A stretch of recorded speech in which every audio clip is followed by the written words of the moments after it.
Madilim na kawal Daryl, isang pangalang kinagigimbala ng bawat demonyo sa hukbo, agad siyang sinibak ni Lord Bashbarza.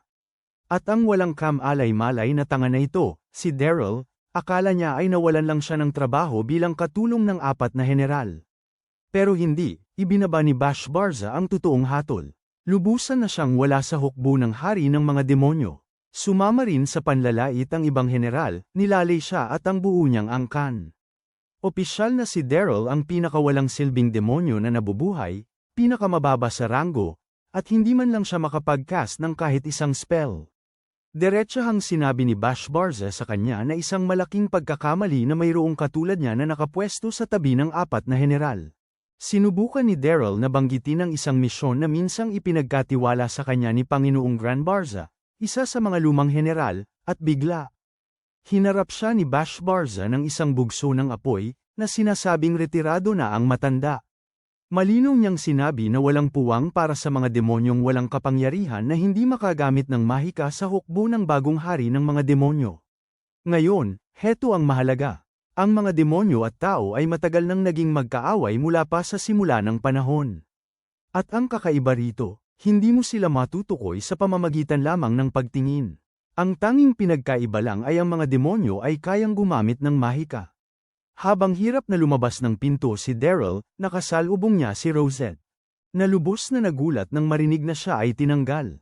Si Daryl ay napasuray-suray sa kagubatan ng walang patutunguhan. Nakatayo siya doon, iniisip, ano pa ba ang gagawin ko sa sarili ko? 32 taon, bawat isa sa mga ito ay inilagi niya sa hukbo ng haring demonyo, at ang tanging nakuha niya rito ay ang titulong pinakamalaking kabiguan. Naiisip niya na matindi ang kanyang pangangailangan ng bagong landas, at ang kumakalam niyang sikmura ay isinisigaw ang parehong bagay ng 2 beses na mas malakas. Matapos ang ilang araw ng pagpapagala-gala, bumagsak si Daryl, kumbinsido na ang kanyang kahabag-habag na pag-iral ay magtatapos na bago pa man ito makakuha ng ikalawang pagkakataon. Ngunit pagkatapos, isang sigaw ang palm unit sa katahimikan ng mga puno. Isang babae, tumatakbo ng buong bilis para sa kanyang buhay, isang halimaw ang humahabol sa kanya. Agad siyang kumilos, handang ipagtanggol ito. Alam na alam niyang wala siyang laban, sinubukan niyang banggay na lang ang nilalang. Ngunit kahit iyon ay walang nangyari. Itinapon siya ng halimaw sa kabila ng bukas na lugar, at napadpad siya sa tabi ng isang kutsilyo. Wala nang ibang pagpipilian, kinuha niya ito. Habang nagkakagulo ang isip niya para makaisip ng plano, sumugod ang halimaw. Sa napakalapit na distansya, itinusok niya ang kutsilyo ng diretso sa dibdib nito. Isipin mo, hindi man lang niya naisip ang galaw na yun. Direktang kinopya niya ang isang teknik na minsan niyang nakita sa isang bayani. Labis ang pagkamangha ng babae, paulit-ulit siyang nagpasalamat. Sabi niya, nakipaglaban ito ng eksakto tulad ng huling bayani, ang tinawag ng lahat na pinakamalakas sa kasaysayan. Pinulot niya ang kanyang kutsilyo, isinuot ang kanyang bag, at nang paalis na si Daryl, bigla niya itong pinatigil. Inanyayahan niya itong bumalik sa kanyang nayon, sinabing gusto niya itong pasalamatan ng maayos sa pamamagitan ng isang masarap na kainan. At bago pa siya makasalungat, hinawakan niya ang balabal ng impostor na ito at iginiya siya pabalik sa kanyang nayon. Dinala niya ito sa kanyang mga magulang, at humingi ng paumanhin dahil hindi agad nagpakilala. Ang pangalan niya ay Malika. Labis ang kaba ni Daryl sa kanyang kalooban. Nasa teritoryo siya ng kalaban, isang nayon ng mga tao, at kung malaman ng sinuman na isa siyang demonyo, tapos na ang lahat para sa kanya. Tinanong siya ni Malika kung bakit siya gumagala sa kagubatan. Sinabi niya kay Malika na ang anak ng dati niyang amo ang pumalit sa negosyo ng pamilya, tinanggal siya kaagad, at dahil nakatira siya sa tirahan ng kumpanya, kinailangan niyang umalis agad. Iminungkahi ni Malika na manatili na lang siya sa kanilang nayon dahil halata namang nangangailangan siya ng matutuluyan. Sabi niya, marami silang bakanteng silid at tinanong ang kanyang tatay kung ayos lang. Agad na sumang-ayon ang kanyang tatay, sinasabing laging tinatanggap ng kanilang nayon ang mga bagong dating, at ang sinumang sapat ang lakas para pabagsakin ang isang halimaw ay higit pa sa tinatanggap. Pagkatapos pag-isipan, tinanggap ni Daryl ang kanilang alok. Nang gabing yun, kumatok si Malika sa pinto ni Daryl upang magpasalamat sa lahat. Sinabi niya rito na siya lagi ang sinasandalan ng iba. Kaya wala pa siyang lalaking sumaklolo upang protektahan siya noon. Inamin niya na totoong nakapagpasaya sa kanya na sa wakas ay maranasan ang kabaligtaran, kahit na nagkataon lang siya. Sa almusal, sinabi ng ama ni Malika kay Daryl na may trabaho siya para rito. Lumabas na siya ang guildmaster ng nayon, at gusto niyang maging adventurer si Daryl. Ipinaliwanag niya na ang isang adventurer ay nagpaparehistro sa guild, lumalaban sa mga halimaw, at nangangalap ng halaman. Ngunit bago pa man niya matapos, tanong ni Daryl kung mayroon pa bang ibang trabaho, marahil trabaho sa bukid. Sinasabi ng tatay ni Malika na hindi angkop ang kanyang pangangatawan para sa trabaho sa bukid at sa halip ay itinulak ang mga papel ng pagpaparehistro ng guild sa buong mesa. Narinig na ni Daryl ang tungkol sa ritual na ito ng pagpaparehistro. Tanging mga tao lamang ang nakakapasa rito. Ang mga especially iyan ng demonyo na sumubok ay laging bumabalik na may matinding pinsala. Naghahanap si Daryl ng dahilan para makaalis, ngunit wala siyang ibang pagpipilian kundi magparehistro at, teka, pumasa siya. Lumaki si Daryl na napapalibutan ng mga demonyo, hindi kailanman nagduda na isa siya sa kanila. Ngunit ngayon, nakatingin siya sa patunay na tao pala siya sa buong panahong ito. Noong unang panahon, natagpuan si Daryl ni Lord Granbarza at pinalaki bilang isang sundalo sa hukbo ng hari ng demonyo. Ngunit matapos siyang tanggalin, isa na lang siyang palaboy na walang mapupuntahan. Kaya wala siyang pagpipilian kundi manirahan sa baryong ito at mamuhay bilang tao. Nagsimulang sanayin ng ama ni Malika si Daryl sa mga pamamaraan ng pakikipagsapalaran. Unang aralin, ang paghawak ng aura. Ipinaliwanag niya na lahat ng tao ay ipinanganak na may aura at bilang isang adventurer, inilalabas mo ito sa iyong sandata para lumaban. Sinabihan niya si Daryl na pumili ng sandata at kumuha si Daryl ng espada. Itinulak niya ang kanyang aura sa talim ng espada at ginamit nila ang resulta upang malaman ang kanyang uri. Ang tatay ni Malika ay nagpapaliwanag na ang iyong uri ay nagtatakda ng iyong pinakamagandang kaparehong sandata. Sa espada, sinusubukan muna nila ang paghiwa. Sinabi niya kay Daryl na hatiin ang isang troso at si Daryl ay madali itong nahati na parang mantikilya. Inaasahan lang nila na hanggang kalahati lang ang magagawa niya. Tinuloy niya ng diretso ang paghati sa bagay na ikinagulat ng lahat. Susunod, uri ng ngisting gamit ang pana at palaso. Ang palaso ni Daryl ay dumiretso sa mga mansanas at lubusang nagdulot ng malaking pinsala sa gilid ng bundok sa likod nila. Ang tatay ni Malika ay namangha nang makita ang isang taong may talento sa dalawang uri. Lumipat sila sa hit, at simpleng dinurog ni Daryl ang isang bato gamit ang kanyang kamao. Para sa huling estilo na protect, kinuha ni Daryl ang isang panang kahoy. At iwinasiwas ng tatay ni Malika ang isang buong martelyong bakal sa kanya. Sa lubos niyang pagkamangha, nasanggalang ni Daryl ang hampas na parang wala lang. Kaya't, ang hatol ay malinaw, may perpektong aura si Daryl sa lahat ng apat na uri, na lubhang bihira. Iminungkahi ng tatay ni Malika na dapat tuklasin ni Daryl ang mas malawak na mundo, sinasabing magiging makasarili kung pipigilan ang isang talento na tulad niya na manatili lamang sa isang maliit na nayon. Sinabi niya kay Daryl na sobra-sobra ang kanyang kakayahan upang sumali sa Center Guild, ang nangungunang organisasyon na pinapangarap ng bawat adventurer. Nakita ni Daryl ang pagluha sa mga mata ni Malika, at doon mismo, nagpasya siyang manatili sa Locks Village. Ipinakilala si Daryl sa mga taga-nayon bilang isang ganap na adventurer. Lumapit ang isang binata na nagngangalang Gashida at nagtanong kung talagang may kakayahan si Daryl para dito. Adventurer din si Gashida, isang ranggo ang mas mataas sa kanya. Siya ay D-rank, at sinabi niya kay Daryl na huwag siyang gambalain kung sakaling mag-cruise ang kanilang landas sa mga misyon. Humihingi ng paumanhin ang tatay ni Malika para sa pag-uugali, ipinapaliwanag na laging mayabang si Gashida dahil siya lang ang adventurer sa nayon. Nakuha ni Daryl ang kanyang kauna-unahang gawain, at ito ang maalamat na misyon ng pangungulekta ng mga halamang gamot. Ito ang eksaktong mga kahilingan na tinanggihan ni Gashida na gawin. Binalaan si Malika ng kanyang ama na maging maingat dahil may mapanganib na halimaw na nagkukubli sa kagubatan. Nabanggit niya na si Gashida, ang mandaraya na yun, ay kumuha ng misyon kalahating buwan na ang nakalipas at hindi pa rin napabagsak ang nilalang. Tiningnan ni na Malika at Daryl ang larawan ng halimaw, at, aba! Ito ang eksaktong nilalang na tinapos na ni Daryl. Nagbigay ng nakakagulat na balita ang ama ni Malika kina Daryl at Gashida. Lumabas na may natalong idamon na natagpuan sa kagubatan, ibig sabihin, tapos na ang misyon. Tuluyang nawala ng kontrol si Gashida, hindi pwede, at sumumpa na kukuha ng isa pang mataas na antas ng trabaho upang patunayan na mas nakakaangat siya kaysa sa isang mandaraya na i-rank tulad ni Daryl. Pero ang totoo, napatay na ni Daryl ang idamon at nailigtas ang Nayon, na nagbigay sa kanya ng agaran na pag-angat sa D-rank, na nagpantay sa kanya kay Gashida.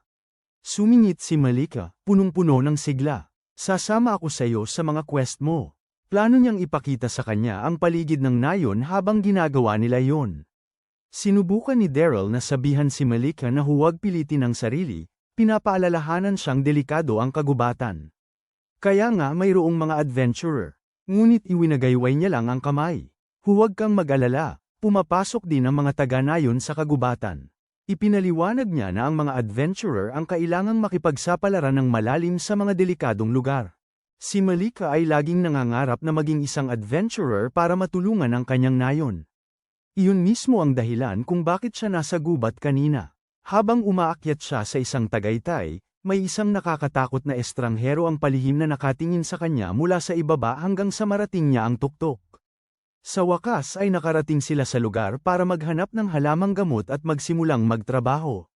Si Daryl, sa kanyang nakasanayan, ay talagang walang pag-asa. Nahihirapan siyang tukuyin ang tamang dahon kahit may larawan sa kanyang kamay.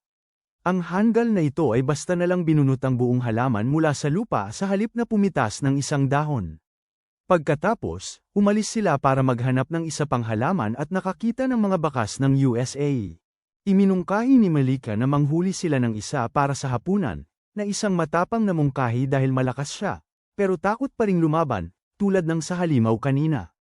Pagkatapos, sinabi niya kay Daryl na mayroon siyang pabor na hihingin, at sinabi ni Daryl, sige lang. Namula ang pisngi niya nang hilingin niyang Malika na lang ang itawag sa kanya, hindi binibining Malika. Sumang-ayon si Daryl, walang problema, at dali-dali siyang yamakap ng mahigpit. Pagkatapos noon, nakakita siya ng USA, pero biglang nagkaroon ng kakaibang pangyayari. Biglang nagningning ng pula ang USA at sumugod sa isang halimaw, ganap na nag-api ito.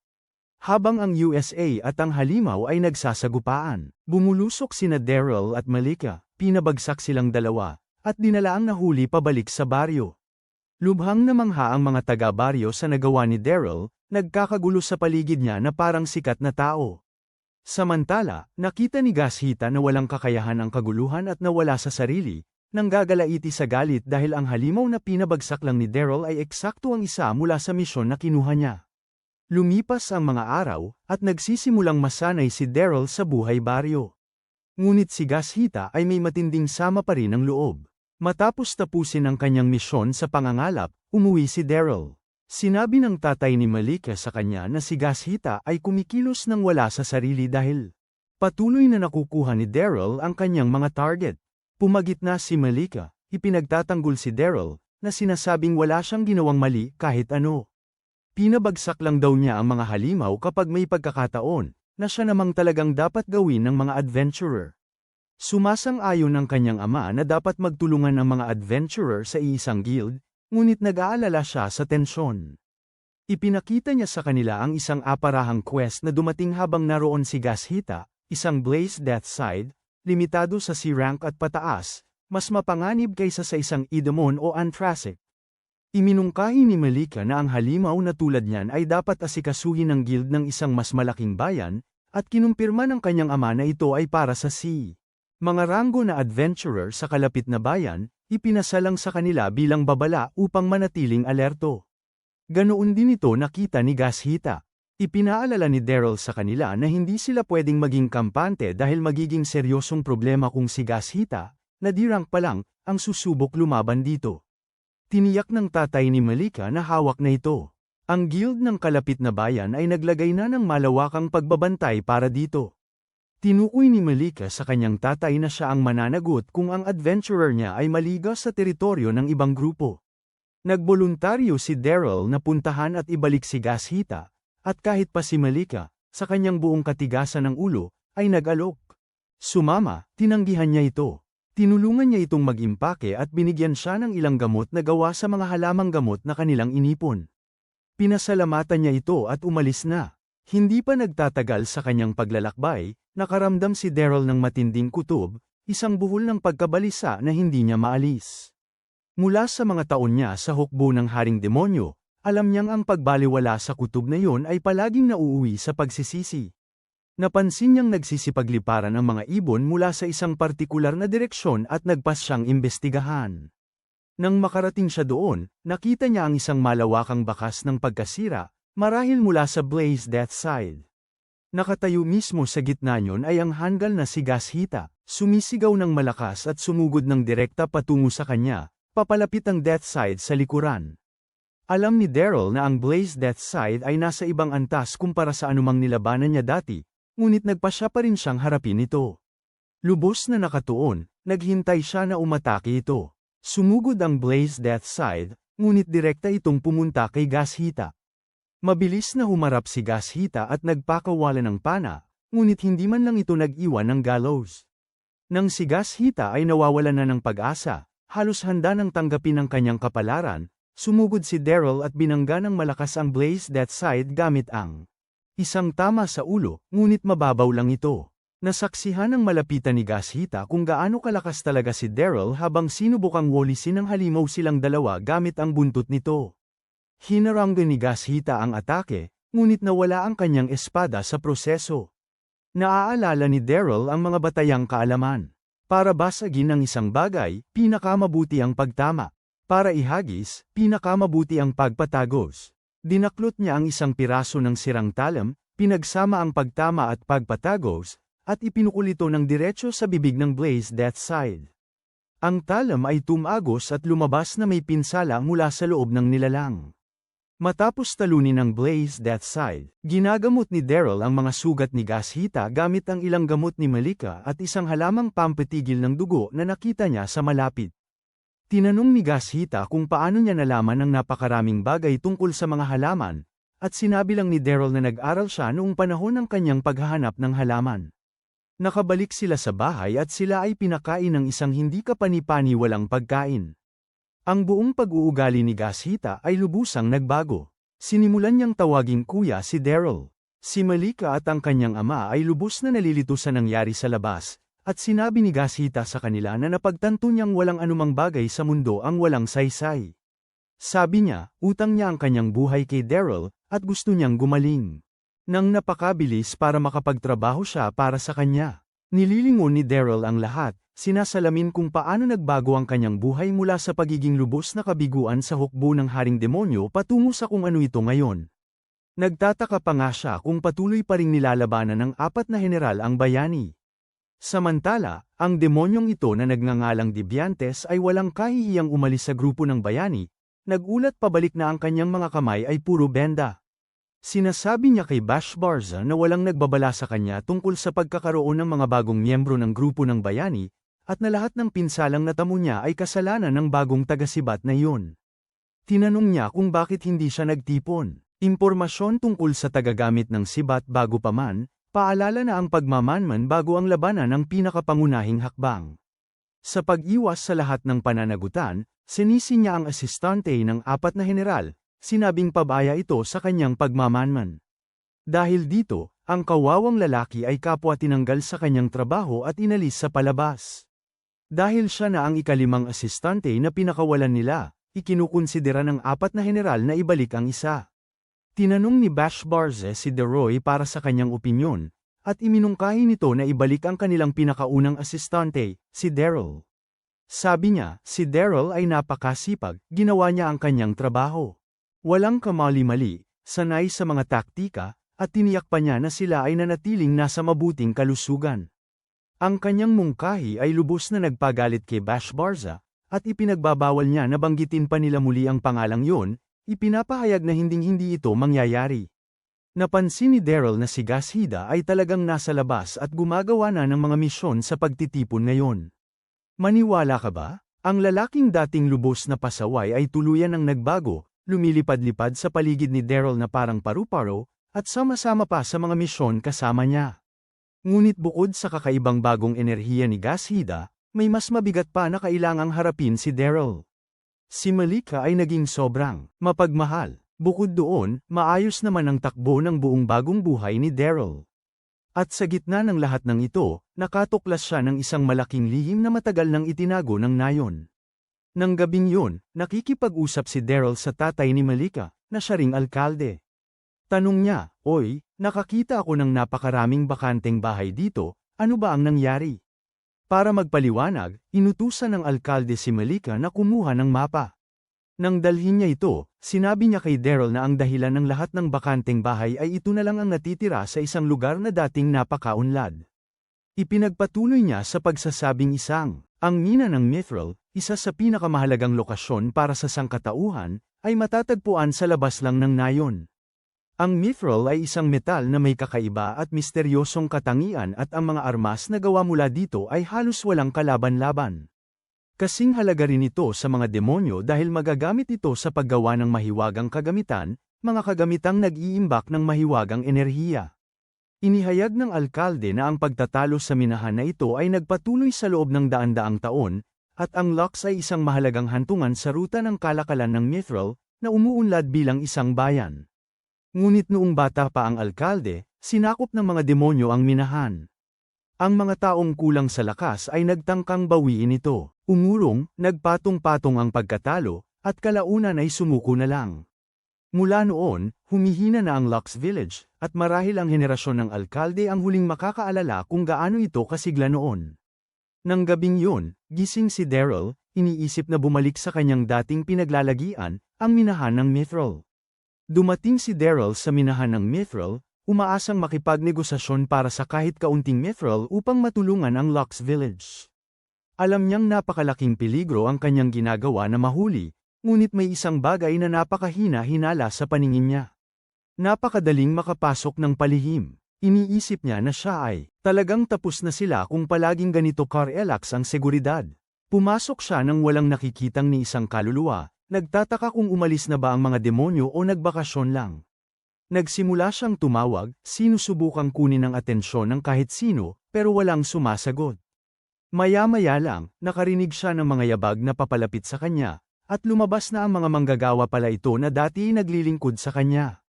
Lubos silang nagagalak na makita siya. Pinakalma niya sila sa pamamagitan ng pagpapapila sa kanila para tapikin ang bawat ulo. Pagkatapos ng kanilang sandaling yun, sinabi nila sa kanya na napilitan silang magbigay ng 4 na beses na mas maraming Mithril kaysa dati. Ibang-iba na sa panahong siya pa ang namamahala. Tinanong niya kung sino ang nagbigay ng mga utos na yon, at sinasabi nila sa kanya na ang utos ay galing sa isang nakatataas. Matapos na sa wakas ay buuin ng nalilitong grupo ang pangalan ng nakatataas, napagtanto ni Daryl na si Bashbarza pala ito. Nagtaka si Daryl kung may ginawa ba ang mga knockers para galitin siya, ngunit naisip niya, imposible, dahil hindi pa nga sila nagkaroon ng ugnayan dito. Nagsimulang umiyak ang mga knockers, sinasabi kay Daryl na siya lang ang tanging nagpakita ng kabutihan sa kanila. Dagdag pa nila, labis ng kinapos sa mga mapagkukunan ang mga demonyo ngayon kaya't binawi na nila ang mga sundalong nakatalaga doon, at sa ganitong takbo, wala silang magiging pagpipilian kundi tumakas sa gitna ng gabi, dahil alam niyang wala siyang gaanong magagawa, dahil hindi na sila nagtatrabaho para sa kanya. Si Daryl ay nagsimulang magpiga ng utak para sa isang paraan upang matulungan sila. Mga bagong sundalo ang pumasok upang kolektahin ang Mithril, ngunit sa kanilang pagkabigla, ang nakolekta ay halos wala kumpara sa inaasahan nilang dami. Nagprotesta ang mga knocker, sinasabing ang dami na iniutos sa kanilang minahin ay lubhang imposible. Nagmakaawa sila para sa mas maraming oras, ngunit binyantaan sila ng sundalo na parusahan ng matindi. Sinasabing huwag silang makipag-usap sa kanya na parang magkapantay sila. Sinabi niya sa kanila na sila ay mga kalahating tao lamang, na nababagay lang na magsilbi sa mga demonyo, at na sila hindi dapat kalimutan. Ang kanyang mga utos ay mga badge bar din. Binalaan niya sila na maghanda sa mga kahihinatnan kung hindi ito handa bukas, at doon na nawala ng ganap na kontrol ang isa sa mga knocker, binigyan ng malakas na tama sa likod ng ulo gamit ang pala. Pagkatapos, inutusan ng mga sundalo na sugurin ang mga knocker. Seryoso, bakit hindi sila pumili ng kasing laki nila? Dahil alam niyang ang mga knocker ay mga manggagawa, hindi mandirigma. Mabilis na lumundag si Daryl at hinarap ang mga sundalo, sinabihan silang umatras. Ipinakilala niya ang sarili sa mga demonyo bilang isang adventurer na tao, idinideklara na kailangan nilang dumaan sa kanya kung hindi sila aatras. Ang tusong lalaki na ito, gamit ang pantalon ng isa sa mga knocker para takpan ang mukha, ay sinabi sa pinuno ng mga demonyo na ipadala muna ang mga hindi gaanong mahalaga kung gusto nito ng laban. Ang pinuno ng mga demonyo ay tumangging umatras, at kahit ayaw ni Daryl na saktan ng sinuman, wala siyang pagpipilian kundi lumaban. Isinilid niya ang kanyang espada at sinabihan ang mga knocker na magtago. Habang nagsisimula ang mga demonyo sa kanilang mga orasayon, sumugod si Daryl at inistorbo ang isa sa gitna ng pagbigkas nito sa pamamagitan ng isang malinis na tama. Isa sa mga knocker ang nagpasya ring sumali sa laban, sumugod sa isang sundalong bumibigkas ng orasayon. Ngunit sa halip na sugurin ng sundalo ang matapang na maliit na isa ay gawa ng mahika, isinantabi niya lang ito. Nagtataka si Daryl kung bakit hindi gumamit ng mahika ang sundalo at naaalala niya, trabaho ng isang sundalo ang labanan ng iba pang sinanay na mandirigma. Sa pagkaunawang yon, nagpasya siyang subukan ng mga salita sa halip. Pinaalalahanan niya sila na wala silang pinagkaiba sa mga mamamatay tao kung sasaktan nila kahit isang hindi mandirigma. Nagsimulang mag-atubili ang mga sundalo, ngunit sinaktan ng kanilang commander si Daryl at inutusan silang huwag makinig. Inutusan niya silang ipagpatuloy ang pag-awit at nagbanta na susunugin ang sinumang susuway. Sumuko ang mga sundalo at nagsimulang mag-awit ng sabay-sabay. Habang ginagawa nila yon, sinimula ni Daryl ang sarili niyang orasayon bago lumusob. Nalilito ang kanilang commander, nagtataka kung bakit walang bisa ang kanilang salamangka. Aniya, isa-isa bang pinahihinto ni Daryl ang mga ito mula sa pinakamaikling orasayon hanggang sa pinakamahaba? O kabisado niya lang ang bawat uri ng salamangka? Inutusan niya ang mga sundalo na lumipat sa salamangkang pampalakas, at pinawalang bisa lang ni Daryl ang bawat pampalakas. Nagpasya ang commander na sumugod ng mag-isa, at sa pagkakataong ito, hinugot ni Daryl ang kanyang talam at lubusan siyang dinaig. Ang commander, na nalukuban ng takot, ay nagsimulang magmakaawa para sa kanyang buhay, sinasabing hindi siya kasapi ng hukbo ng haring demonyo at isa siyang hindi lumalaban. Sinabi niya, nagkataon lang na nakilala ni Daryl si Bashbarza sa isang marangyang handaan. At habang lalo silang nag-uusap, lalo silang nagkasundo, kaya't ibinigay na lang ni Bashbarza sa kanya ang kontrol sa minahan.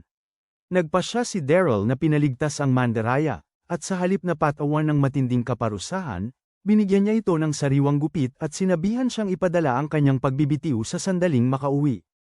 Ang nakakaawang commander ay lubusang nawala sa kanyang katinoan, nagmamadaling umuwi kasama ang bawat sundalong nagmamadaling sumunod sa kanya.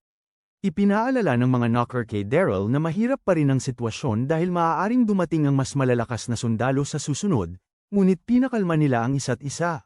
Sumasang-ayon na sila ay magiging maayos basta't kasama nila si Daryl. Pagbalik sa nayon, sinabi ni Daryl sa alkalde na nabawi na niya ang minahan ng Mithril at hiniling sa kanila na protektahan ang mga knocker. Sumang-ayon ang alkalde, sinabing dahil apektado nito ang lahat ng tao, magpapadala siya ng mensahero agad sa pangunahing samahan para magkasama-sama ang lahat sa pagtukoy ng susunod na hakbang. Ang minahan ng Mithril ay sa wakas ay nabalik na sa kamay ng tao, at ang buong nayon ay nagbunyi sa pagdiriwang. Gaya ng inasam ng lahat, nagsimulang umunlad ang mga bagay para sa Locks Village, at muling sumigla ang lugar. Bashbarza itong Hangat, ay gumagawa ng isang sandatang mahika na lubhang kinuyam. Gumagamit siya ng Mithril dahil sumisipsip ito ng mahika ng napakalakas. Nagbubuhos siya ng napakalaking dami ng enerhiyang mahika, sinisiksik ito, karaniwan ay bumubuo ng isang dambuhalang bomba na daan-daang beses na mas malakas kaysa sa kanyang pinasimulan. Ang pinakalayunin niya, ang maging pinakakinatatakutan sa lahat ng 4 na general sa kasaysayan. Ngunit sabi ni Zebiantes, kakailanganin mo ng bundok ng Mithril para dito, at si Bashbarza, kalmadong-kalmado, ay nagsabi, walang problema, nakukuha ko na ito ng 4 na beses na mas mabilis ngayon. Pagkatapos ay ibinunyag niya ang isang nakakagulat na balita. May problema sa minahan. Siya, binabaliwala ito. Sinasabing ayos lang dahil may bakas pa rin ang husay ni Daryl ang minahan, at gusto lang niyang guluhin ang mga manggagawa para sa kasiyahan niya. Tapos, diretsahan siyang sinabihan ni Zebiantes, sinasabi sa lubos na hanggal na ito na ninakaw ang kanilang minahan ng Mithril. Pag-aari na ito ng lubusan ng mga tao, ang mandaraya ay napaluhod na lang. Para lalo pang idiin ang sitwasyon, sinabi niya rito na may gustong maghain ng reklamo laban sa kanya.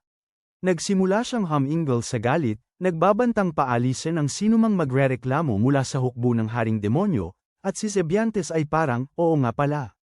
Ito ang hari ng mga demonyo mismo. Kaya hinarap ni Bashbarza ang hari ng mga demonyo, na mahilig sa mga piyesta at pinasuot ang kanyang mga kortesana ng magagandang kagamitan na gawa sa mithril. Ang hari ng mga demonyo, nakapikit, ay nabanggit na narinig niya na wala na ang napakahalagang supply ng mithril at nagtanong kung ano ang nangyari. Pagkatapos, iminulat niya ang isang mata at bam, napilitang mapasadlak si Bashbarza sa lupa sa tindi ng kapangyarihan. Ipinaalala ng hari ng mga demonyo ang lahat ng kanyang babala tungkol sa walang kwentang bombang ito na patuloy na sinusubukang buuin ni Bashbarza. Habang hirap na hirap si Bashbarza na makatayo, sinubukan niyang ipaliwanag na ang mithril para sa mga aksesorya ay isang hiwalay na order. Ngunit ang hari ng mga demonyo ay hindi sumasang-ayon dito, sinasabing ang paghingi ng 4 na beses sa normal na halaga ay lubhang hindi makatwiran. Muli niyang ipinikit ang kanyang mga mata at sinabi kay Bashbarza na ang bagay tungkol sa mga aksesorya ay isa lamang takip upang patigilin siya sa paggawa ng bomba. Sinabi niya kay Bashbarza na nakagawa ito ng isang malaking pagkakamali at kailangan itong ayusin kaagad. Hiningi niya ang paghingi ng tawad at sinubukan ni Bashbarza na makipagtalo, ngunit ang hari ng mga demonyo ay hindi natitinag. Kaya si Bashbarza, nakayuko ang ulo, ang pinakamasunurin, ay sa wakas humingi ng tawad. Pagkatapos ay iminungkahi ng hari ng mga demonyo, dapat mas payuhan ni Daryl si Bashbarza, na nagsasabing maaaring makapagpatalas ito sa kanyang isip. Lubos niyang pinupuri si Daryl, sinasabi kay Bashbarza na si Daryl ang dahilan kung bakit naging isang maalamat na general ang kanyang sariling ama. Matapos lumayo si Bashbarza, nagtataka lang ang Demon King kung ano ang gagawin ng hanggal na ito ngayon. Alam niyang wala na si Daryl. Samantala, ang Lux Village ay puno ng sigla at lalong nagiging abala araw-araw. Si Gashida ay malapit nang makipag-away sa ilang adventurer mula sa Campbelltown nang sumingit si Daryl upang umawat. Nagpakilala ang pinuno ng grupo mula Campbelltown, si Fitbyton. Sabi niya, narinig niyang ang Lux Village ay may 2 lamang na walang alam. Mga adventurer, ha? Nagpakilala si Daryl, at nakita ni Fitbyton na D-rank lang siya, labis siyang nabigla. Binanggit niya na narinig niyang nabawi nilang 2 ang mithril mine at nagtaka kung anong klaseng himala ang nagawa nila. Sabi lang ni Daryl na siguro nagkaswerte lang sila, at sinabi ni Fitbyton, oo, yun lang ang paliwanag. Idineklara niya pagkatapos na ang kanyang grupo ang hahawak sa lahat ng pagmimina, at pwede nang bumalik sina Daryl at Gashida sa kanilang mga walang kwentang trabaho. Sinabihan pa ni Fitbyton si Daryl na mas higpitan ang kontrol sa kanyang kasamang si Gashida, na tila alaga lang. Pagkatapos ay tinanong ni Daryl si Fitbyton kung sila ba ang mga humabol sa Blaze Deathside, at ang tripulante ni Fitbyton ay nagulat na alam niya pa nga ang tungkol dito. Ipinaliwanag ni Daryl na ang Blaze Deathside ay napunta sa kanilang lugar, at narinig niyang sinubukan itong harangin ng mga adventurer ng Campbelltown, ngunit ganap na nabigo. Aniya, nakatakas ito patungong Lux Village at si Gashida ang unang nakakita rito. Singit ni Gashida, si Daryl daw ang siyang nasupilito at nag-ayos ng kanilang problema, kaya ang pinakamababang magagawa nila ay magpakita ng pasasalamat. Lubos na natulala ang mga adventurer dito, at sa lugar na iyon, palihim nilang iniangat si Daryl sa ranggong A, binuhat siya sa kanilang mga balikat at binubuhusan siya ng papuri. Nang makauwi si Daryl, nalaman niyang ang mga pumalpak ay miyembro pala ng grupo ni Fitbyton. Kalaunan, isang lalaking nagngangalang Best Fred mula sa Central Guild ang nakipagkita kay Daryl. Sinabi ni Best Fred na dumating siya upang makipagnegosasyon sa mga knockers, ngunit sa hindi malamang dahilan, naghinala sila sa kanya at iginiit na kay Daryl lang sila makikipag-ugnayan. Ipinaliwanag ni Daryl na ganap na inapi ang mga knockers ng mga demonyo, kaya matatagalan bago sila magtiwala sa mga tagalabas. Tinanong ni Best Fred kung bakit si Daryl lang ang pinagkakatiwalaan nila, at sinabi ni Daryl na ito ay dahil pakiramdam nila ay iniligtas niya sila mula sa pamumuno ng mga demonyo. Hinihiling ni Best Fred kay Daryl na maging kanilang tagapamagitan, at tinanong ni Daryl kung ano ang mangyayari sa mga knocker kung hindi magtagumpay ang usapan. Sabi ni Best Fred na mahalaga ang kooperasyon ng mga knocker, ngunit hindi opsyon ang pilitin sila, kaya nga kailangan nila ang tulong ni Daryl. Nakipagkita si Daryl sa mga knocker at sinabihan silang pakinggan si Best Fred, at ang agad nilang pagsang-ayon ay lubos na ikinagulat ni Best Fred. Ang mga mangangahas na walang kam-alay-malay mula sa Campbell ay nagpakita sa labas ng minahan para makipagkita kay Daryl, lahat ay mayabang na mayabang. Nasa isang quest kami ng pagbabantay. Walang demonyo ang makakalampas sa amin. Pagkatapos ay may anunsyo na umalingaw-ngaw sa mga manggagawa, na sinasabing pinatawad na sila ng hari ng mga demonyo.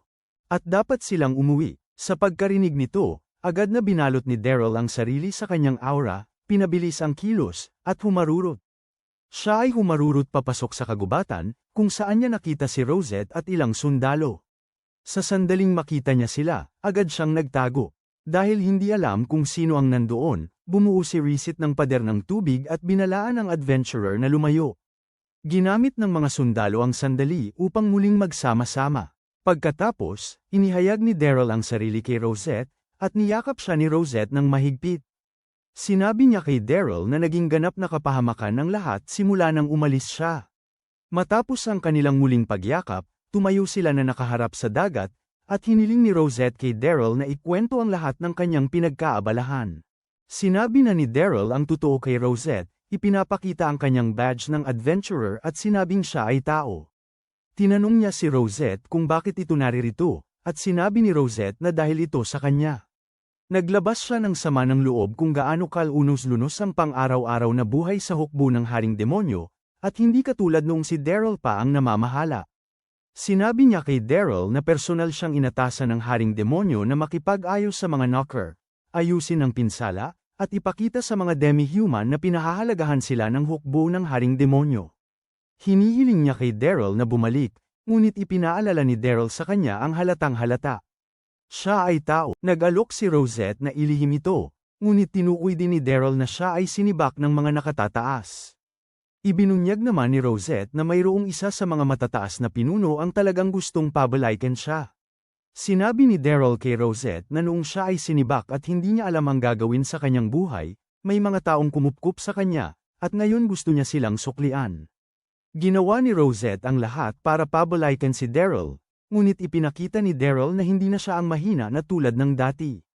Pagkatapos ay naglahad si Daryl ng isang napakatalinong ideya, nagtatanong kung gustong bilhin ng mga demonyo ang mithril. Kaya dinala ni Daryl si Rosette para makipagkita sa kwadradong ulo na si Best Fred. Sinabi ni Daryl kay Best Fred na, kahit na turn na ng mga tao na kontrolin ang mithril, ang pag-ipon nito ng buo ay magsisimula ng malawakang digmaan dahil ang kakulangan ng mithril ay malaking problema para sa mga demonyo. Para bigyan ng mga tao ng lamang, iminungkahi ni Daryl na itakda ang presyo ng 4 na beses sa halaga sa merkado para sa mga mamimiling demonyo. Inisip ni Best Fred na sobra yun, ngunit sinabi sa kanya ni Rosette na desperado ang mga demonyo at magbabayad anuman ang halaga. Pagkatapos si Fitbiten, talagang walang kinalaman gaya ng dati, ay sumubok na magpakita ng silbi sa pamamagitan ng pagtutol. Sumugod siya kay Rosette, sinasabing walang oras ang mga tao para makipagnegosasyon sa mga demonyo, ngunit sinalag ni Daryl ang suntok. Sinabi ni Daryl sa kanya na ang mithril ay materyal lang, walang masusugatan. Tungkol dito muli, kaya nga kailangan nilang mag-usap. Pinapaalalahanan ni Best Fred si Fitbiten na wala siyang silbi sa mga talakayang intelektual, at ang tanging bagay na magaling siyang gawin ay ang kanyang tunay na trabaho, ang maging isang tanod. Ipinagpatuloy ng mga matatalino ang kanilang talakayan, at sinabi ni Daryl kay Best Fred na si Rosette ay isang demonyo na mapagkakatiwalaan nila, kaya niya ito isinama ng mag-isa. Sumang-ayon si Best Fred sa kasunduan, at pinag-usapan nila ang mga detalye. Naatasan si Daryl na muling itayo ang isang mithril workshop, at habang hinahanap niya ang luma, nasalubong niya si Fitbiten at ang kanyang mga kasamahan na nasa loob na. Dumating si Daryl sa lumang mithril na ito, workshop, at sino ang nandoon na, mukhang mayabang. Fitbiten. Nagkatitigan sila ng matindi, at pagkatapos ay sinabi ni Fitbiten, "Hoy, pwede ka nang umalis, kami na ang bahala dito." Sinubukan ipaliwanag ni Daryl na si Best Fred ang nagbigay sa kanya ng trabaho, pero tuluyang binaliwala siya ni Fitbiten, tinatanong kung ang isang hamak na D-rank na tulad niya ay talagang akala niyang makakapanghimasok siya sa mga plano ng isang B-ranker. Ang yabang naman, kaya nakipagkita si Daryl sa alkalde, at kitang-kita ang stress ng alkalde. Sinabi niya kay Daryl na ang pagtatanggol sa minahan ang tanging pinanghahawakan ng Campbelltown, at ngayong wala na yon, lahat doon ay balisa, desperadong sinusubukang. Para patunayan na sila ay may silbi pa rin. Bigla, tumakbo si Malika palapit kay Daryl, sumisigaw ng tulong. Natataranta siya, dahil hinawakan siya ng walang palm ng isang matandang bumibisita sa nayon. Kaya, hinanap nila ang matandang ito, at sinabi niya kay Malika na kumuha ng mas malakas, hindi ang walang kakayahang kasama niya. Aray, sinabi niya kay Daryl na isang tingin pa lang sa kanyang espada ay masasabi na ang lahat tungkol sa kanyang galing. Ngunit si Malika, bilang tapat na kaibigan, ay lubos na ipinagtanggol si Daryl, inisa-isa ang bawat isa sa mga nagawa niya sa matanda. At ang matanda ay talagang nagulat sa mga naabot ni Daryl. Ang dami gamit ang ganoong walang kwentang armas.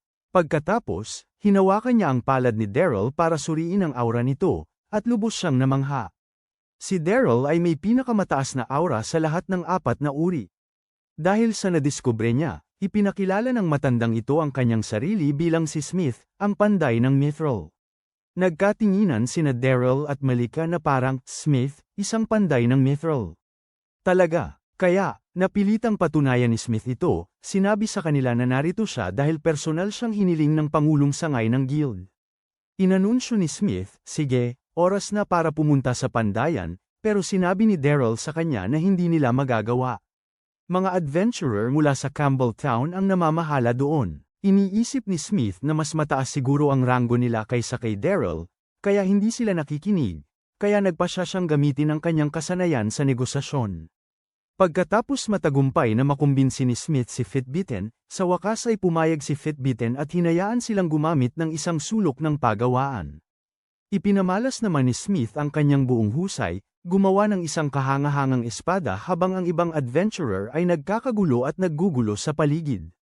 Nang matapos ang espada, ibinigay niya ito kay Daryl para subukan. Napakagaan nito, sinubukan nila ito sa isang puno, at humiwa si Daryl nang walang anumang pagtutol. Nakita ito ni Fitbitten, at walang hiyang lumuhad sa paanan ni Smith, nagmamakaawang turuan siya.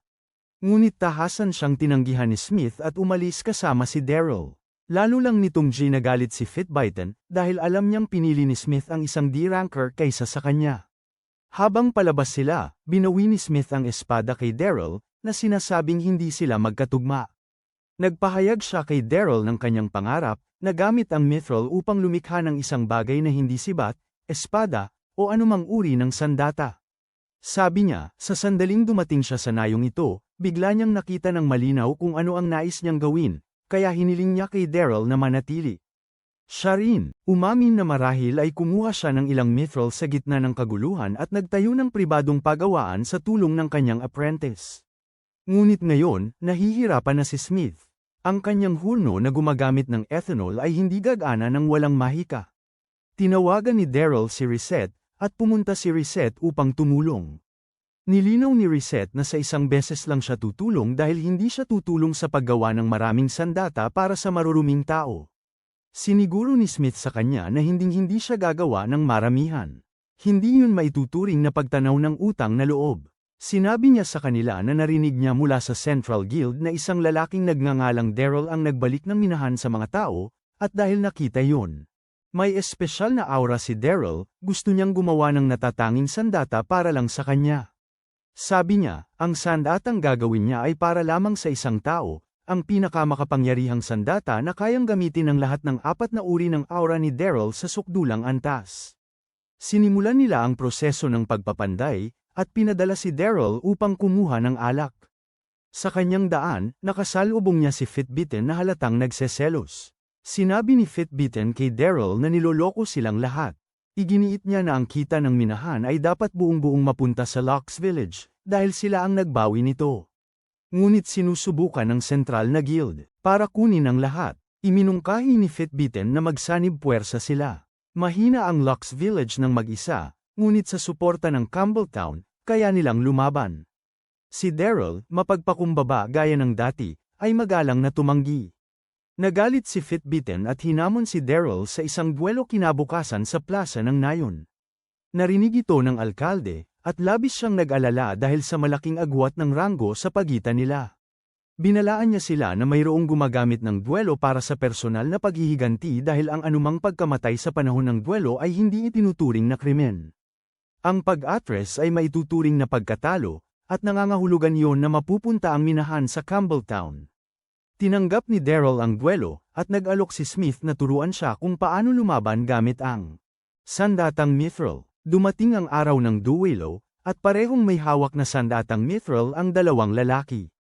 Ipinagyayabang ng Padaskul na si Fitbitten ang kanyang gamit na mithril na marahil ay inorder niya mula sa pinakamurang tindahan sa bayan, at tumawa nang ipakita ni Daryl ang kanyang kutsilyong mithril. Inilatag ng alkalde ang mga patakaran. Magpapatuloy ito hanggang sa sumuko ang isa o hindi na makalaban. Kumuha ng posisyon si Daryl, alam niyang kailangan niyang manalo dahil lahat ay nakataya. Bago pa magsimula ang laban, inalok ni Fitbitten na hintayin si Daryl na kumuha ng tamang sandata, ngunit lubusan siyang nagulat sa unang atake ni Daryl. Sinubukan niyang lumapit ang layo, ngunit iniunat ni Daryl ang kanyang talam para itulak siya pabalik. Sa wakas ay nakalapit si Fitbitten, at hiwa-hiwain lang ni Daryl ang kanyang murang kalasag gamit ang kanyang espadang Hermes. Ang espadang Hermes ay maaaring magpalit anyo batay sa aurang dumadaloy dito, at sa aura ni Daryl, walang hangganan ang mga anyo nito. Diretsyong pinutol ni Daryl ang espada ni Fitbitten, automatikong ginagawa siyang talunan dahil hindi siya makakalaban kung wala ito. Determinadong tapusin si Daryl, ipinatawag ni Fitbitten ang kanyang mahabang talam na mithril, at ginawang letigo ni Daryl ang kanyang sandata.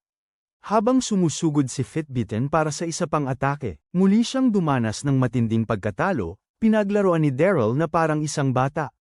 Matapos ang laban, humingi ng tawad si Best Fred kay Daryl, ipinangako na haharap ang Campbelltown Adventurers at ang kanilang guild sa matinding parusa. Nagtanong si Daryl kung maaari niyang desisyunan ang kanilang parusa, at binigyan siya ni Best Fred ng buong kapangyarihan. Sinabi niya sa kanila na kumpunihin ang bawat bahay na nasira noong laban. Pagkatapos ay inalok ni Best Fred si Daryl ng posisyon sa sentral na guild, at habang pinag-iisipan ito ni Daryl, dumating si Malika para kausapin siya. Alam ni Daryl na marami siyang pinagdaanan dahil sa kanya, at sa totoo lang, naghahanda lang siya para sa pinakamasama. Ngunit pagkatapos ay binali ni Malika ang nakakailang na katahimikan. Sinabi niya sa kanya na gusto niya ng mas mahaba pang oras para mag-usap nang marinig niyang papunta ito sa sentral na guild. Aniya, ang Nayon ay lubos na bumuti mula nang dumating ka, at ngayong bumalik na ang mithril, maraming tao ang dumaragsa.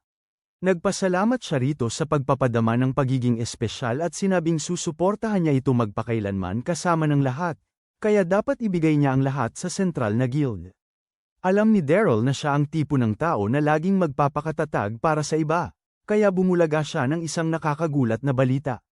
Hindi siya tutuloy. Sinabi niya rito na iniisip niyang tanggihan ang alok dahil ang Lux Village ay tunay na nararamdaman niyang tahanan.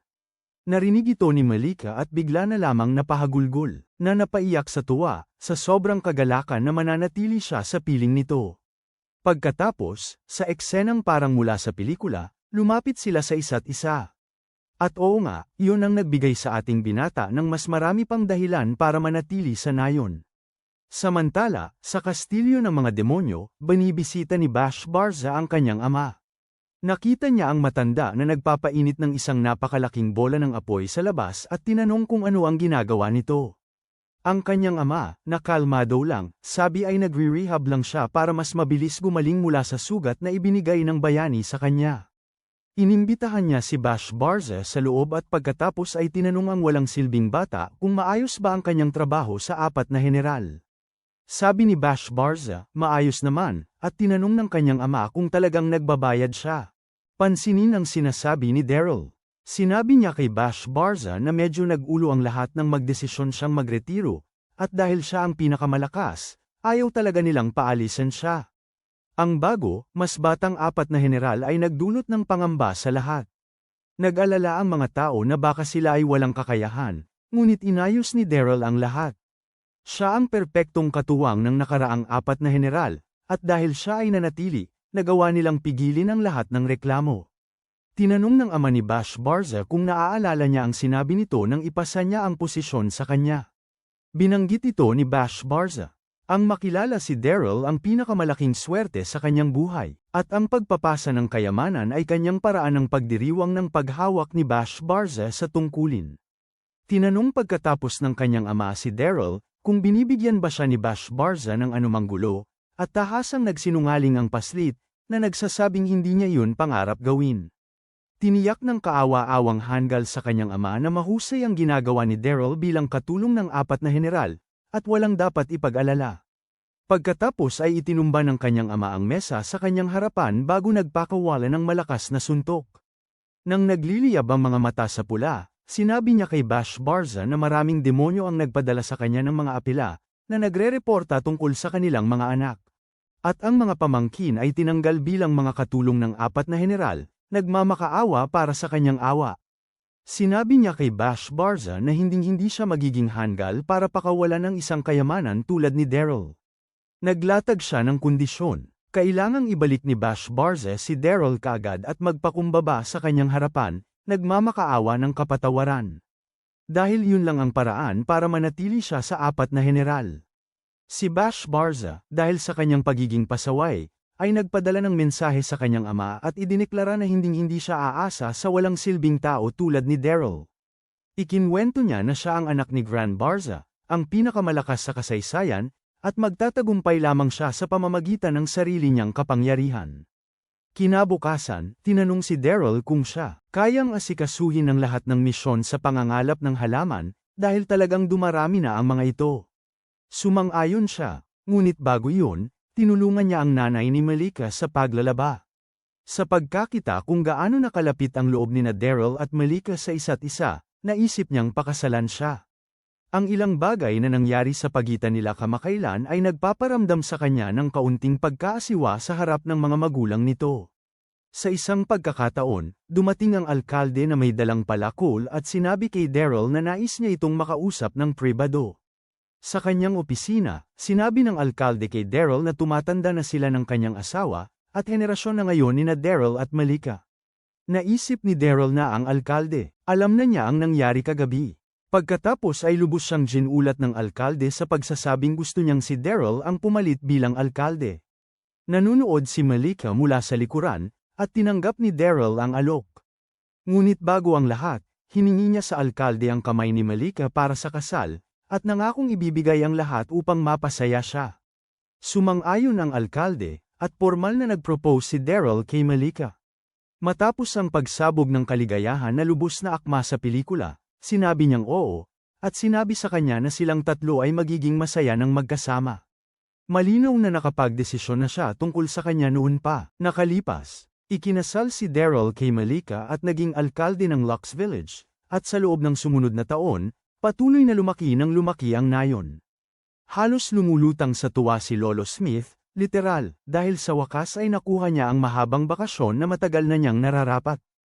Umuwi si Daryl at sinalubong ng kanyang asawang si Malika, at ng kanilang anak na si Gran.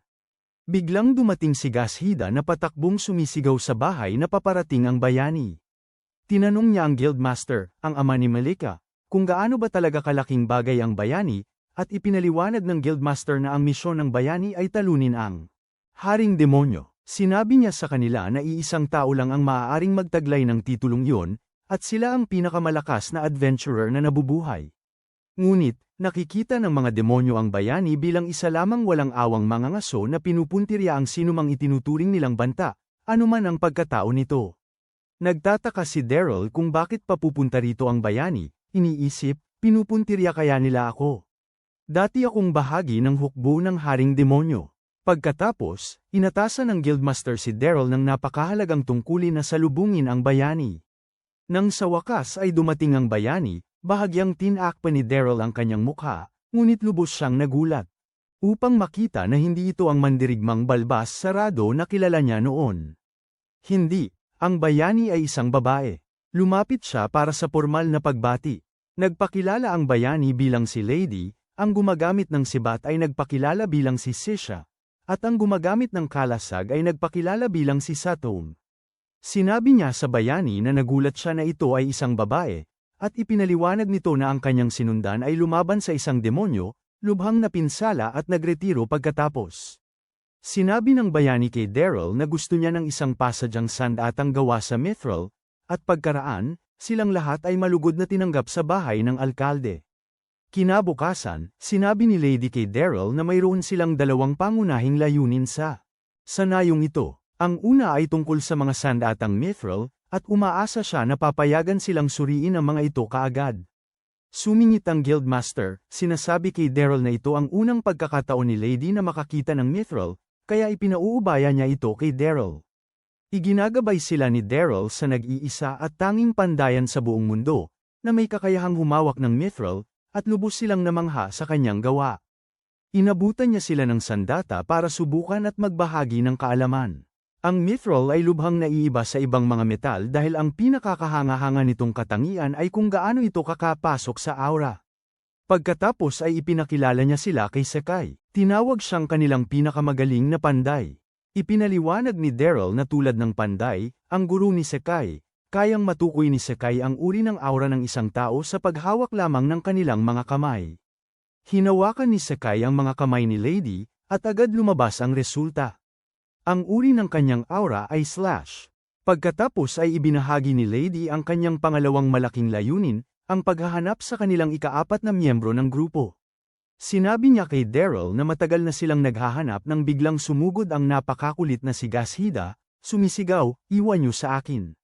Nagpasya silang magsagawa ng isang paligsahan para sa pagpili ng pangkat ng bayani. At ito ay isang laban ng 3 laban sa 26. Haharapin ni na Lady, Sisha, at Satom. Sumabak laban sa 26 na kalaban, at sa wala pang isang segundo, lubusang natalo ang mga kawawang yon. Sa pag-aakala nilang tapos na, panya na sila ni Gashida mula sa malayo. Mabilis na sumugod si Lady patungo sa kanya, kinikilala ang kanyang hindi kapani-pani walang antas ng kapangyarihan, ngunit seryosong kinukwestiyon ang kanyang asinta. Sa paglapit niya, misteryoso niyang iniliko ang kanyang mga panyana at ginawa itong isang pag-atake. Habang handa na siyang magpakawala ng mapanirang kontra-atake, pinigilan siya ni Daryl sa pamamagitan ng paghagis ng mansanas sa kanyang ulo. Lumabas na, lubhang lumakas si Gashida sa nakaraang taon, at binaang ranggo. Kahit iniisip ni Gashida na pam-alya siya, binibigyan siya ng papuri ni Daryl, tinatawag siyang pinakamalakas na adventurer ng Lux Village. Narinig ito ni Lady at agad sinabi, "Sige kung ganoon, 1-laban-1 kay Daryl." Tara na. Sinabi ni Daryl sa kanya na nagretiro na siya sa pagiging adventurer, ngunit ramdam niya na mas malakas ito kaysa kay Gashida. Sumugod siya, at ipinakita sa kanya ang kapangyarihan ng kanyang espadang mithril.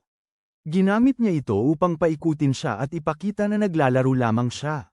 Nang makita kung gaano siya kalakas, siniseryoso niya ito at hinugot ang kanyang talam, naglunsad ng isang teknik na katulad ng sa mga naunang bayani.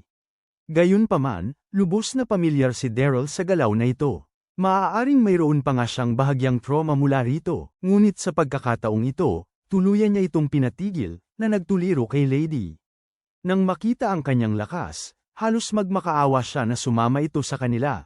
Tinawag siyang huling miyembro na matagal na nilang hinahanap, ngunit tinanggihan sila ng baliw na ito, sinabing mayroon siyang mga responsibilidad.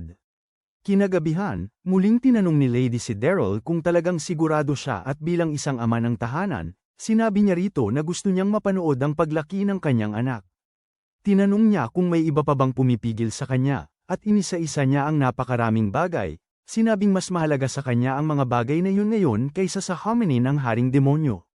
Pagkaalis nila, tahimik na sinabi ni Daryl sa sarili na hindi niya kailanman mapapalaki kanyang espada laban sa hukbo ng haring demonyo. Kinabukasan, lubos na sinusundan ni na Lady at Satom si Daryl. Nakipagkita siya kay Sekai, at nag-usap sila tungkol kay Smith. Pagkatapos noon, nakipagkita siya sa Guildmaster. Mula roon, hinawakan niya ang iba pang tungkulin ng alkalde, nakipagpulong sa mga taga-nayon, at pagsapit ng dapit hapon, nakipagkita siya kay Malika, at sabay silang umuwi. Kinagabihan, sinabi ni Satom kay Lady na bawat isa ay nakapagpapas siya kung ano ang pinakamahalaga para sa kanila. Sabi niya na pagkatapos bantayan si Daryl buong araw, ang trabahong ginagawa niya para sa nayong ito ay mukhang kasing halaga ng misyon ng bayani. Nakipagkita si Lady kay Daryl sa tuktok ng isang bundok at sinabi sa kanya. Kailangan niyang makipag-usap.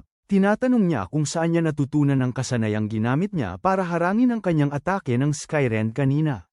Sinasabi niya na pinanood at kinopya niya lang siya, pero sabi nito, hindi, iba yun sa kanya.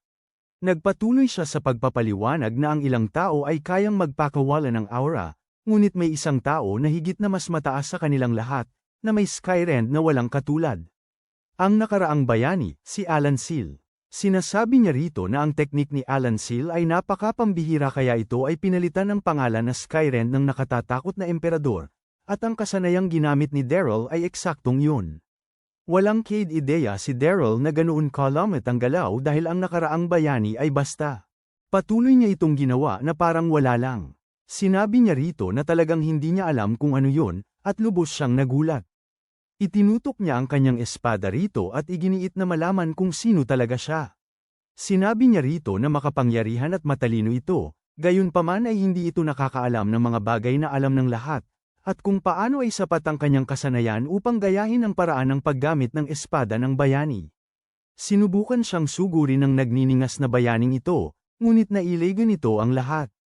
Idineklara niya na kailangan itong ipagtanggol ang sangkatauhan sa tabi niya at samahan siya sa pakikipaglaban sa Demon Lord.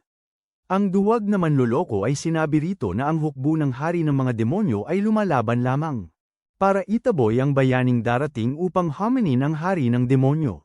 Ito ay isang depensibong digmaan, ibig sabihin ay walang magaganap na labanan, hanggat hindi umaatake ang bayani. Sinabi ni Lady kay Daryl na ang hari ng demonyo ang lubos na winasak ang kalooban ni Alan Seal at ginawa siyang isang halimaw na walang awa.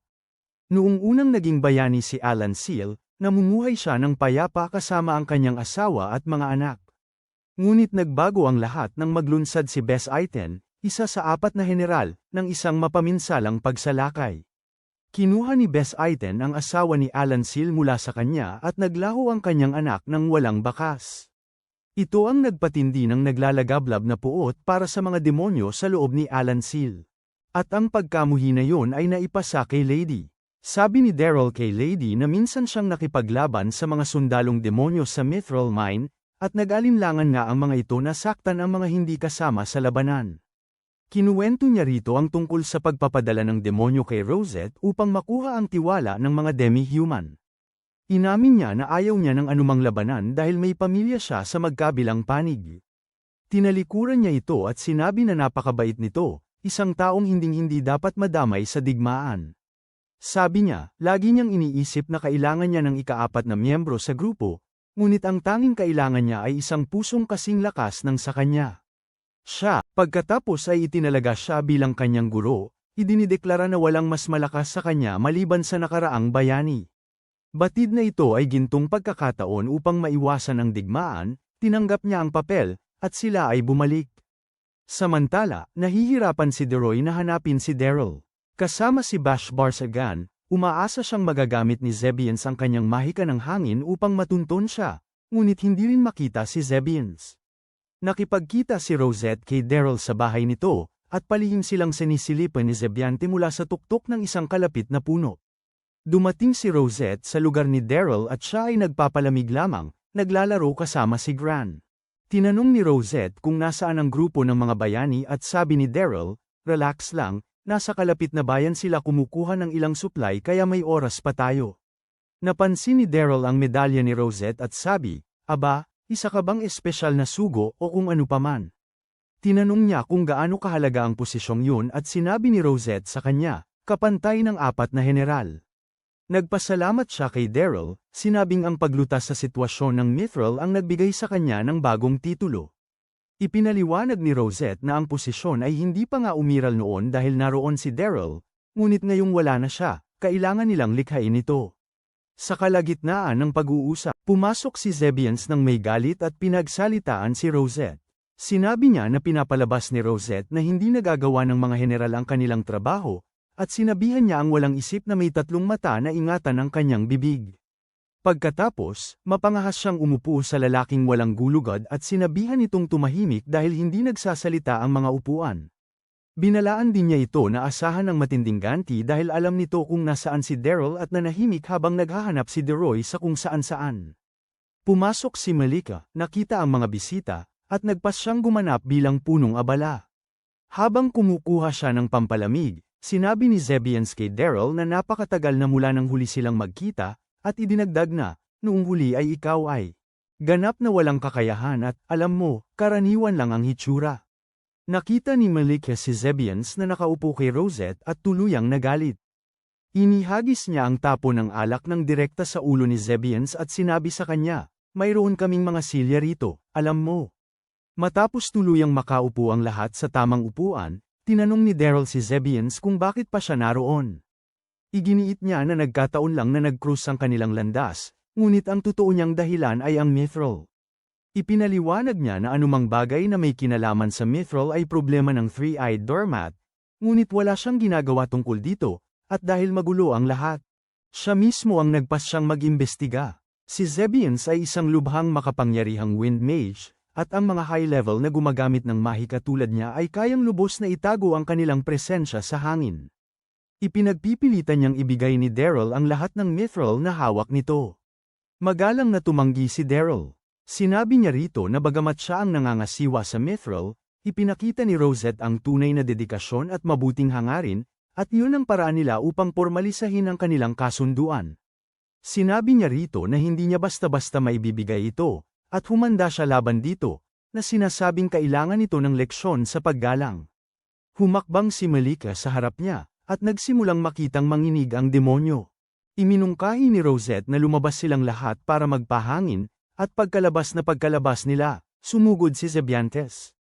Hiningi niya ang sagot kung bakit ipinahabol ni Daryl sa kanya ang nakakatakot na babae sa nayon, at habang sinusubukan ni Daryl na pag-usapan ang mga bagay, sabi niya, mag-uusap tayo pagkatapos kitang matalo. Sinabihan ni Daryl si Rosette na huwag makialam, binalaan siyang mawawalan siya ng posisyon kung lalabanan niya ang isang general. Tinanong ni Zebian si Daryl kung hindi siya nahihiya na umasa sa mga sandata bilang isang demonyo. Sumugod si Daryl sa kanya, nagsimula sa isang mapanganib na pag-atake, ngunit sa huling segundo ay lumipat sa isang mabilis na pagtama, inilapag ang kanyang lakas ilang pulgada mula sa leeg nito. Dahil alam niyang isang galaw na lang ang layo niya mula sa pagkatalo. Ang walang kahihiyang mangmang ang sabi kay Daryl, hindi yan bilang.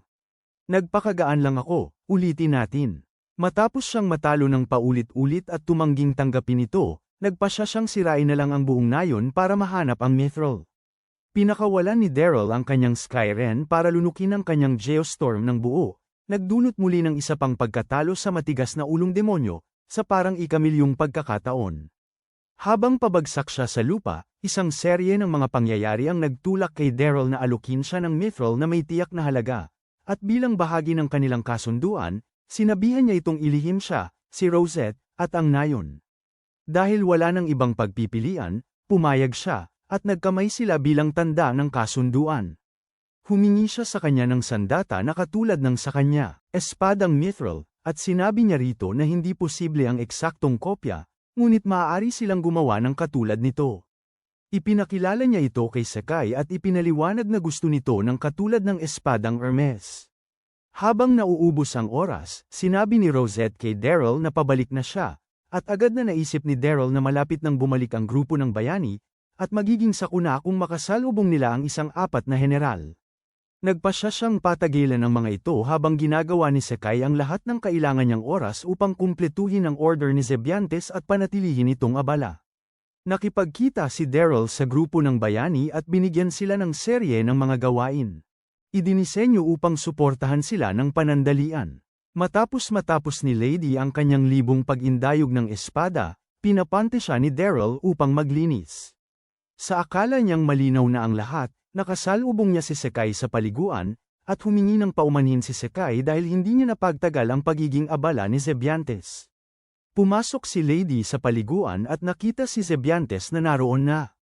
Umupo siya sa tabi ni Zebiantes at agad na naintindihan na ito ang general ng hangin. Pinakinggan sila ni Daryl, at sa sandaling magsisimula na silang mag-away, sumingit siya upang paghiwalayin sila. Nang gabing yun, nakakapanindig balahibo ang katahimikan sa hapagkainan habang si Daryl ay naiipit sa pagitan ni Zebiantes at Lady na nakaupo sa tapat niya. Nagtanong si Lady kay Daryl kung bakit siya napakapalakaibigan sa isang general, at dahil wala nang ibang paraan, isiniwalat ni Daryl ang lahat. Sinabi niya kay Lady na siya ay isang tao na pinalaki ng mga demonyo at lahat ay lubos na nagulat. Sinabi ni Malika sa kanila na alam na niya. Sinabi niya sa kanya ang lahat pagkatapos niyang mag-propose. Sinabi ni Lady na nauunawaan niya ang kanyang sitwasyon at tinanong kung may dahilan pa ba si Zebiantes para manatili rito. Binalaan niya si Zebiantes na bumalik sa teritoryo ng mga demonyo kung pinahahalagahan niya ang kanyang buhay, at sumagot si Zebiantes pabalik, sinasabihan si Daryl na kontrolin ang kanyang alagad. Habang sinusubukan ni Daryl na panatilihin ang kapayapaan, ibinagsak ni Malika ang isang kaldero ng nilaga sa mesa at nagpahayag na ang paghaharap nila ng buong lakas ay makakatulong sa kanilang magkaunawaan. Pumayag silang dalawa sa isang duelo, at nagpresenta si Daryl na saksihan nito ngunit pinapangako niya sa kanila na hindi sila magpatayan, anuman ang manalo. Tinanggihan ni Zebiantes ang kondisyon. Iginiit niya na lalaban siya ng buong lakas kung maglalaban sila. Nang marinig ito, pinigilan ni Daryl si Zebiantes sa pagbabanta na puputulan ang supply niya ng mithril, at yun ang nagpilit sa kanya na pumayag. Naganap ang duelo kinabukasan ng umaga sa isang kapatagan sa kanlurang kagubatan. Pagdating nila, nakita ni Daryl si Sakai na nasa pagitan ng dalawang babae. Sakai ay napilitang pandayin ng isang sandatang mithril magdamag para kay Lady. Nagsimula ang labanan, at si Zebiantes ang unang sumalakay, ngunit ganap itong pinawalang bisa ni Lady gamit ang kanyang Skyren. Sumugod si Lady dala ang kanyang talam, ngunit hinaranggan ito ni Zebiantes ng kanyang mga pakpak. Dahil perpektong nagtatapat ang dalawa, nagpapalitan ng mga harang at ganting atake, ibinagsak ni Lady si Zebiantes sa lupa at idinikit ang kanyang espada sa mukha nito. Ngumiti lang si Zebiantes, at gumanti gamit ang kanyang napakagarang symphonic laser. Inilunsad ni Lady ang kanyang Skyren upang kanselahin ang atake. Bumuo si Satomi ng harang sa paligid ng mga manunood, at habang pinipilit niyang hawakan ito, bumuo si Daryl ng sarili niyang harang, lubos siyang ikinagulat.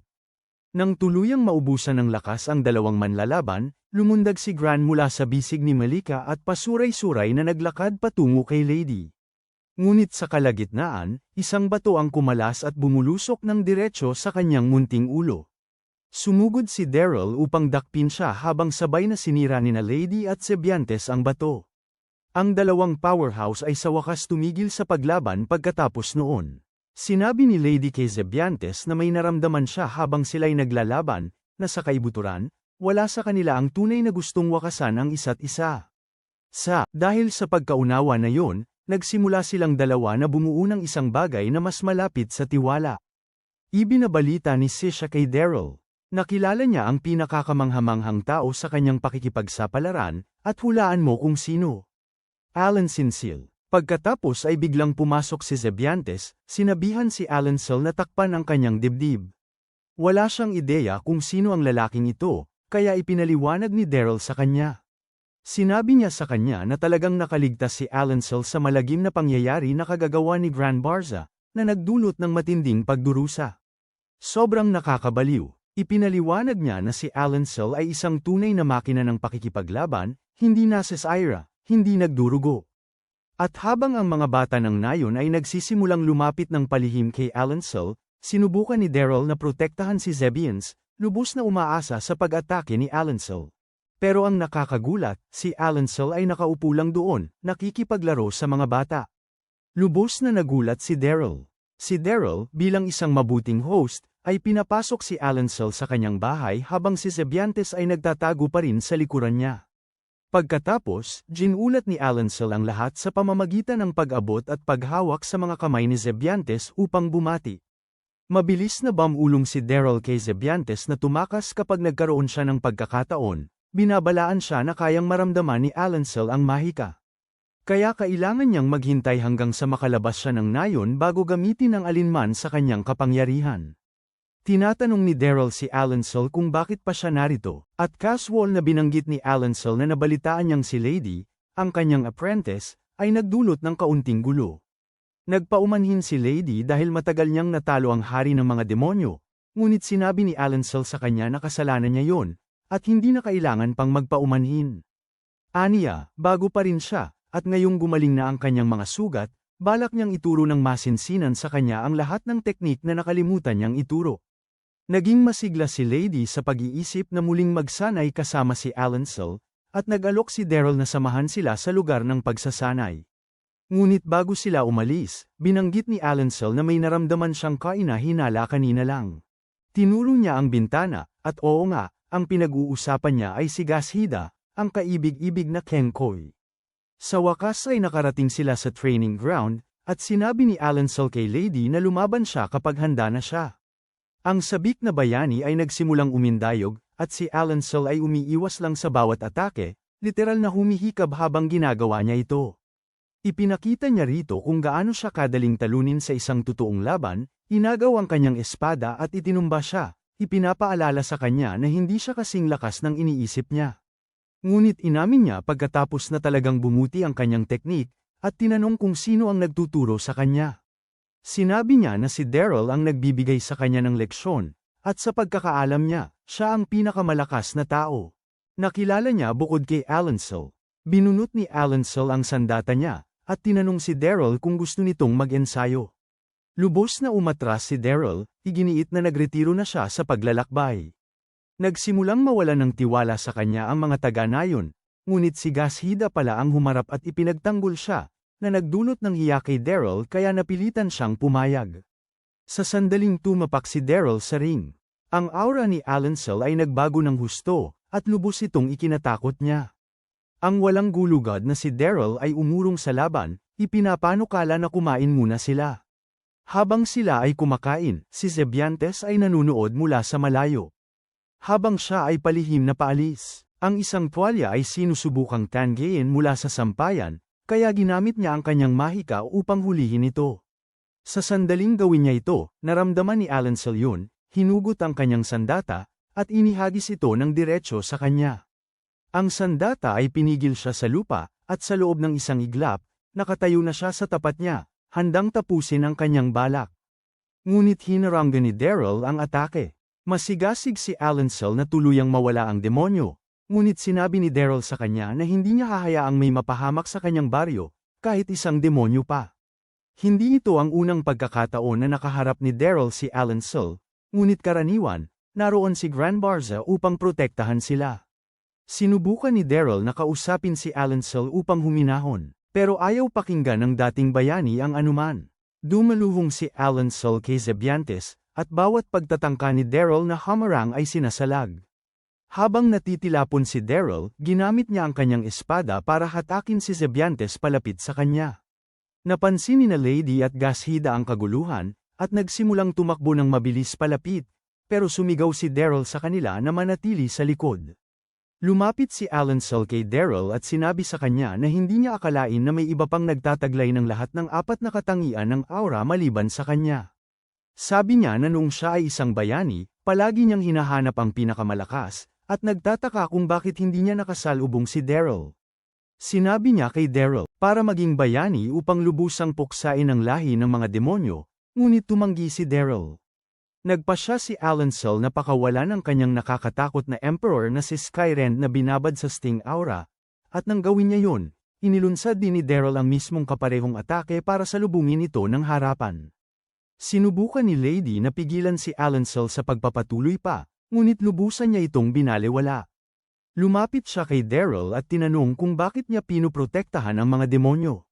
Sumagot si Daryl na hindi mahalaga ang lahi, ayaw lang niyang may masaktan. Sinabi niya kay Alensel na narinig na niya ang kwento nito at naiisip niya ang hirap ng pagkawala ng isang malapit na tao. Pagkatapos ay sinabi ni Daryl na, si Zebiantes, na nanginginig sa likuran niya, ay mahalaga rin sa kanya, at ang mawala siya ay magiging kasing sakit. Tinanong ni Alensel kung bakit napakapahalaga sa kanya ng mga demonyo, at sagot ni Daryl, dahil pinalaki siya ng mga demonyo. Samantala, nakipagpulong si Gran Barza sa hari ng mga demonyo, at sa pagkakataong ito, ang hari ng mga demonyo ay mas kahawig ng isang tunay na pinuno at hindi tulad ng isang bata. Sinabi ng hari ng mga demonyo kay Gran Barza na ang anyo niya ay parang salamin, na sumasalamin sa kung sino ang kasama niya. Ibig sabihin, mas lumakas ng husto si Gran Barza, kaya naman ganoon katikat ang hitsura ng hari ng mga demonyo. At si Bash Barza ay kasing hina ng insekto dahil ang hari ng mga demonyo ay mukhang bata kapag nasa paligid siya. Hiniling ni Gran Barza sa hari ng mga demonyo na patalsikin ang kanyang anak, si Bash Barza. Tinanong ng hari ng mga demonyo kung bakit, at ipinaliwanag ni Gran Barza na bukod sa pagiging ganap na bigo, si Bash Barza ay nagtatago ng mahigit 1 taon at ganap na pinabayaan ang kanyang mga tungkulin bilang isa sa 4 na general. Ipinaalala ng hari ng mga demonyo sa kanya na makakasira ito sa kinabukasan ng kanyang anak, at sumang-ayon si Gran Barza, na sinasabing ito ay para sa ikagaganda ng hukbo ng hari ng mga demonyo. Itinama siya ng hari ng mga demonyo. Ito ay para sa sarili niyang makasariling dahilan, dahil labis lang siyang nagagalit na natanggal si Dariel. Sinabi ng hari ng mga demonyo sa kanya na si Dariel ay nasa Lux Village, isang pamayanan ng tao sa timog kanluran ng kaharian ng mga demonyo. Sabi niya na nirahan na si Dariel doon, at hindi siya sigurado kung gusto pa ng lalaki na bumalik. Ang hari ng mga demonyo pagkatapos ay binanggit na narinig niya na mayroon si Dariel ng lahat ng 4 na uri ng aura, katulad ng nakaraang bayani. Nayanig si Gran Barza habang naaalala niya ang huling salita ng general ng tubig, si Basitin. Sinabi sa kanya ni Basitin na nag-iwan siya ng isang bagay na maaaring maging isang lihim na sandata laban sa bayani, at yun pala ay ang batang si Dariel. Sinabi ni Dariel kay Alonso na natagpuan siya ni Basitin 33 taon na ang nakalipas at ipinagkatiwala siya kay Gran Barza, na siyang nagpalaki sa kanya. Si Basitin ang sumalakay kay Alonso maraming taon na ang nakalipas, at ngayon ay unti-unti nang nagkakaugnay ang lahat. Tinanong ni Alonso si Dariel kung ilang taon na siya. Sinabi ni Dariel na siya ay 33. Ang walang kaalam-alam ay nahirapang pagdugtong-dugtungin ang mga pangyayari sa buong panahong ito, hanggang niyakap siya ni Alonso at sinabi sa kanya na siya ang kanyang anak. Ipinaliwanag ni Alonso kung paano niya nawala ang kanyang pamilya 33 taon na ang nakalipas, at ang 4 na katangian ng aura ay ipinapasa mula magulang sa anak. Pagkatapos ay namataan ni Alonso ang isang demonyo sa tuktok ng bundok at nagpakawala ng pagbura sa direksyong iyon, ngunit hinaranggan ito ni Gran Barza. Bumaba si Gran Barza upang sumama sa kanila at sinabi kay Dariel na lumaki na ito ng husto. Binunot ni Alonso ang sandata niya, handang-handa ng labanan ng husto si Gran Barza. Mismong sa pagitan nila hamarang si Dariel, sumisigaw ng teka, saglit. Sinasabi niya kay Alonso na ginugulo pa rin siya ng balita na anak niya ito, at utang niya kay Gran Barza ang lahat para sa pagpapalaki nito sa kanya. Kaya ang pinakakaunti nilang magagawa ay hayaang magsalita si Gran Barza. Sinabi naman ni Gran Barza kay Dariel na nalaman niyang tao ito noong 5 taong gulang pa lang siya, dahil hindi ito makagamit ng mahika.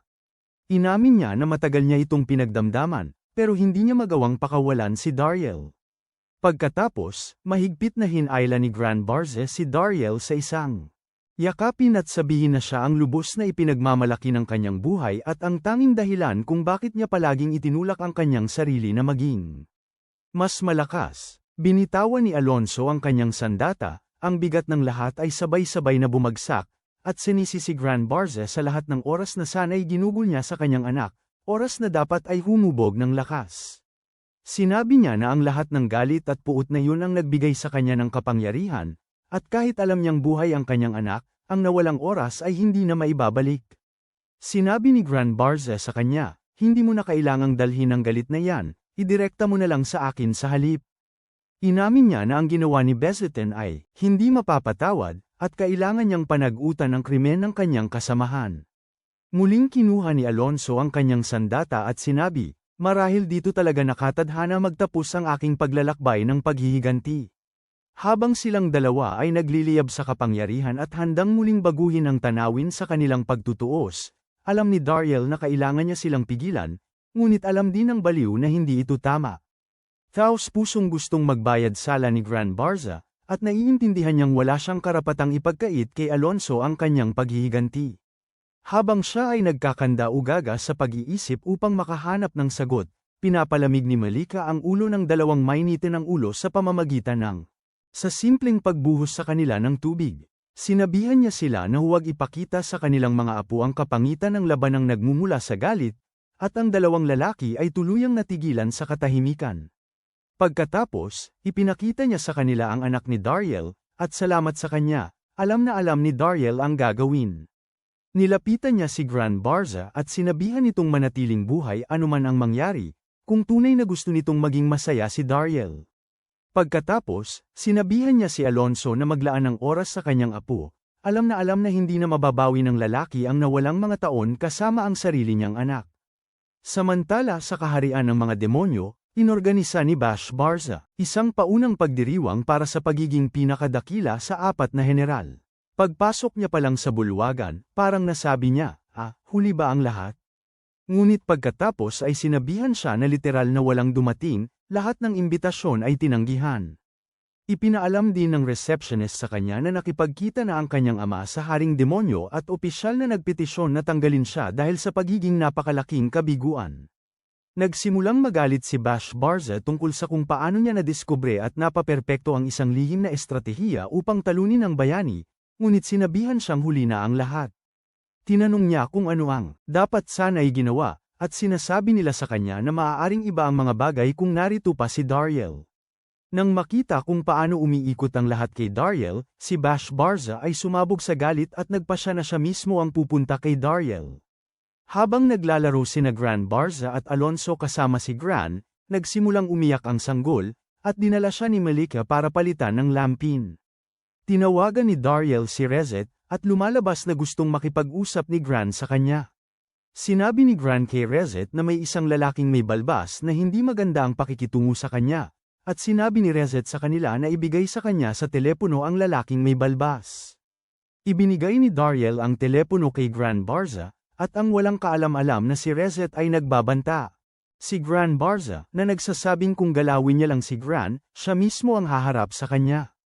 Inihayag ni Gran Barza ang kanyang pagkakakilanlan, at nang walang paabi-sabi, nagsimulang mautal ng husto si Rezet, na para bang siya ay mawawala ng malay. Pagkatapos ng kaunting salo-salo, ikinukwento ni Gran Barza kay Alonso ang tungkol ng si Dariel ay 5 taong gulang, at, yun na, isang ganap na kapalpakan pagdating sa mahika. Sabi ni Alonso, sana ay mayroon din akong ganoong mga alaala, ngunit pagkatapos makipaglaban sa tabi ni Dariel at kausapin siya, sa wakas ay naiintindihan ko na. Idinugtong niya na si Dariel ay pinalaki ng isang kahangahangang ama, at iniabot niya ang kanyang kamay kay Gran Barza, pinasasalamatan siya sa pagpapalaki kay Dariel para maging isang napakabuting tao. Hawak ni Gran Barza ang kamay niya, at ang tanawin ay nagpasaya kay Dariel. Kinabukasan, nakipagkita si Lady kay Alonso at hiniling na sanayin siya nito. Tinanong ni Dariel kung lalaban pa rin ba siya pagkatapos malaman na hindi lahat ng demonyo ay kalaban, at siya ay parang, syempre, dahil kailangan talunin ng bayani ang Panginoon ng mga demonyo. Tinanong niya kung ano ang ibig sabihin ng haring demonyo para sa bayani, at sumingit si Alonso, na nagsasabing ang haring demonyo ang ugat ng lahat ng problema ng mundo, at ang pagtalo sa kanya ay magdadala ng isang panahon ng kapayapaan at kasaganaan. Sinabi niya sa kanila na bawat bayani sa kasaysayan ay naniniwala dyan habang sila ay lumaban, ngunit iyon lamang ang opisyal na kwento. Ang totoong pinaniniwalaan ng Center Guild ay ang haring demonyo ang nagtataglay ng pinakadakilang karunungan at kapangyarihan sa mundo, at ang pagtalo sa kanya ay nagbibigay sa sangkatauhan ng pagkakataong angkinin nito, upang ang parirala ay maaaring magbago. Tinanong ni Dariel, saan mo naman ibinabatay yan? Sabi ni Alonso, pinaghihinalaan niyang naniniwala ang Center Guild na minsan ang iginawad ng haring demonyo ang salamangka sa mga demonyo, at sa tingin nila ay makukuha nila ang salamangka para sa sangkatauhan sa pamamagitan ng pagtalo sa kanya. Isinasaalang-alang ni Dariel ang napakailang na opsyon na tanungin na lamang ng direkta ang haring demonyo, at si Lady ay parang, nagsasalita ka na parang ang maalamat na hari ng mga demonyo ay buhay pa rin. Sinabi ni Dariel sa kanya na ang hari ng mga demonyo ay siya pa rin ang pinakaunang hari ng mga demonyo.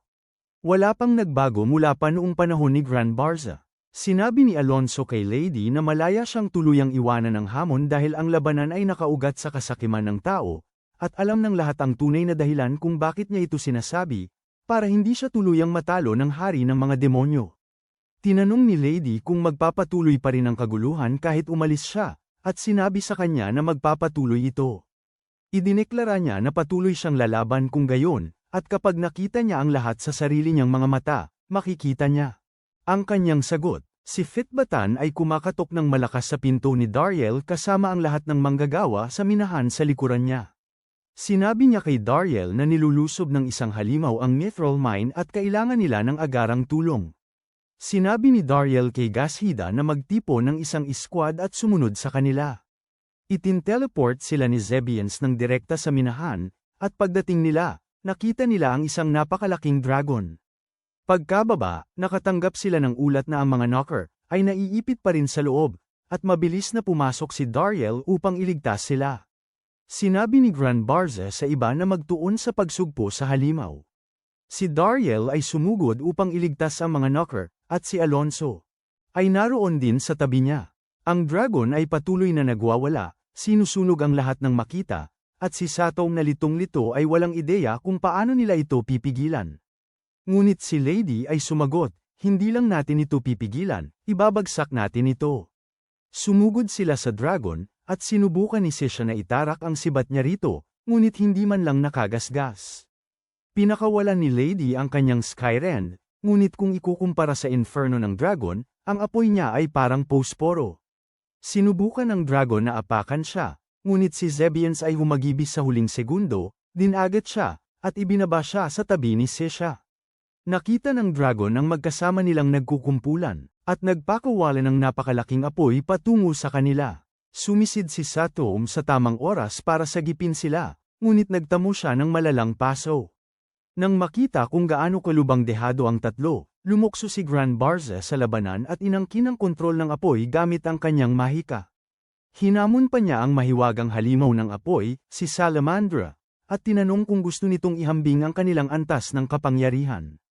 Naabutan din ni Dariel ang mga knocker, at nang akmang ilalabas na niya sila, lumitaw si Salamandra direkta sa itaas nila.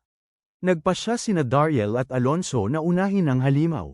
Sama-sama silang sumugod at nagpakawala ng kanilang kakilakilabot na emperador na si Skyrend ng sabay-sabay. Inabot ni Dariel ang kanyang kamay sa nilalang, at kakatwa, inilapit nito ang ulo sa kanyang palad bago lumipad. Matapos maglaho si Salamandra, sinabi ni Lady kay Dariel na naramdaman niya ang matinding alon ng pagkamuhi na nanggagaling dito. Samantala, tumungo si Grand Barza patungo sa Demon Kingdom, dala ang kanilang sasakyan, natural. Ang iba pa ay pumunta upang iligtas ang mga knocker, at ang maliliit na yun ay labis na natuwa, na nagkukumpulan kay Dariel. Dumating si Gashita at ang kanyang mga tauhan na may dalang relief supplies, ngunit di nagtagal, nakatanggap sila ng balita na may problema. Nalaman ni Dariel na isa sa mga nawawala ang mga manggagawa ng guild, at dahil samilong sila sa minahan, nagboluntaryo ang mga knocker, upang tulungan siyang maghanap. Sa wakas, narating ni Grand Barza ang kaharian ng mga demonyo at hinarap si Bash Barza. Tinanong niya kung palihim na nakapasok si Bash Barza sa silid ng mga lihim.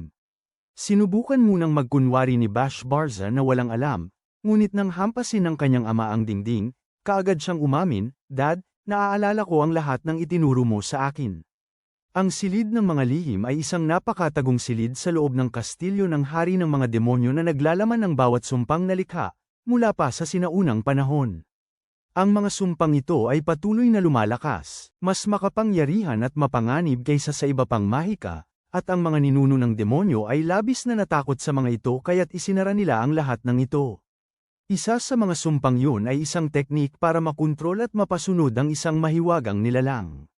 Sinabi ni Grand Barza kay Bash Barza na naramdaman niya ang bakas ng kanyang kagustuhan na nagmumula sa Salamandra na nakita niya sa minahan. Nagtanong si Bash Barza kung tapos na silang mag-usap, sinasabing may mahalaga siyang lakarin.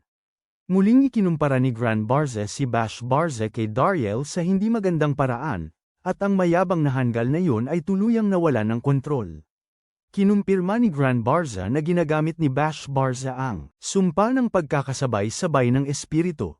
Sinabi niya rito na ang sumpang ito ay nakakasira sa katawan at isip ng gumagamit, nilalabo ang linya sa pagitan ng sarili at ng iba. Nang makita ang kanyang hanggal na anak na bumababa sa antas na gumamit ng isa sa mga ipinagbabawal na sumpa habang may pwesto sa 4 na heneral, nagpuno ito ng matinding galit kay Grand Barza. Sinalakay niya ito at bilang tugon, pinatawag ni Bash Barza ang Salamandra. Pagkatapos ay mabilis na nagtungo si Bashbarza patungo sa dalawang bayani, umaasang mapuksa silang dalawa ng sabay-sabay at makakuha ng mga tagumpay. Habang sina Dariel at ang mga tagak-atok ay malalim sa loob ng tunnel na naghahanap sa nawawalang manggagawa, nayanig ang buong lugar. Nang marahas, saktong pagtalikod nila para bumalik, may boses na nagsabi sa kanila na maghintay. Isang dambuhalang mukha ang lumabas mula sa dingding at nagtanong kung kilala niya ang isang taong nagngangalang Dariel. Sinubukan ng Hangal na tumakas, nagkukunwaring hindi niya kilala ang sinuman sa pangalang yon, ngunit hinaranggan ng mukha ang kanyang pagtakas. Sinabi nito kay Dariel na napaso ang katawan nito dahil sa kanyang dating kaibigan, si Salamandra. Sa wakas ay inihayag ni Dariel ang kanyang pagkakakilanlan, at maging ang mukha ay tila nagulat na nagtanong, "Duwag ka ba o napakatapang?" Humihingi ng paumanhin si Dariel para sa anumang gulo na kanyang maaaring naidulot, at ipinaliwanag ng mukha na sinasalamin ng Salamandra ang matinding galit ng sinumang kumokontrol nito. Sinasabi nito kay Dariel na ilabas ang bahagi ng kanyang katawan na tinatawag ng lahat na mithril. Ipinakikita ni Dariel ang kanyang espada, at namangha ito sa kung gaano kaganda na bago ang anyo ng katawan nito. Inabot nito upang gantimpalaan si Dariel, niluwagan ng ilan sa mga paghihigpit sa istruktura ng mithril bago ito ibalik.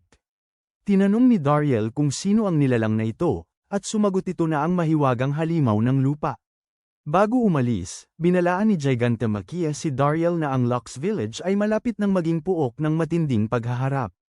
Nakita nila ang nawawalang manggagawa, at pagkatapos noon, nakatanggap si Dariel ng tawag mula kay Granbarza na nagsasabi sa kanya.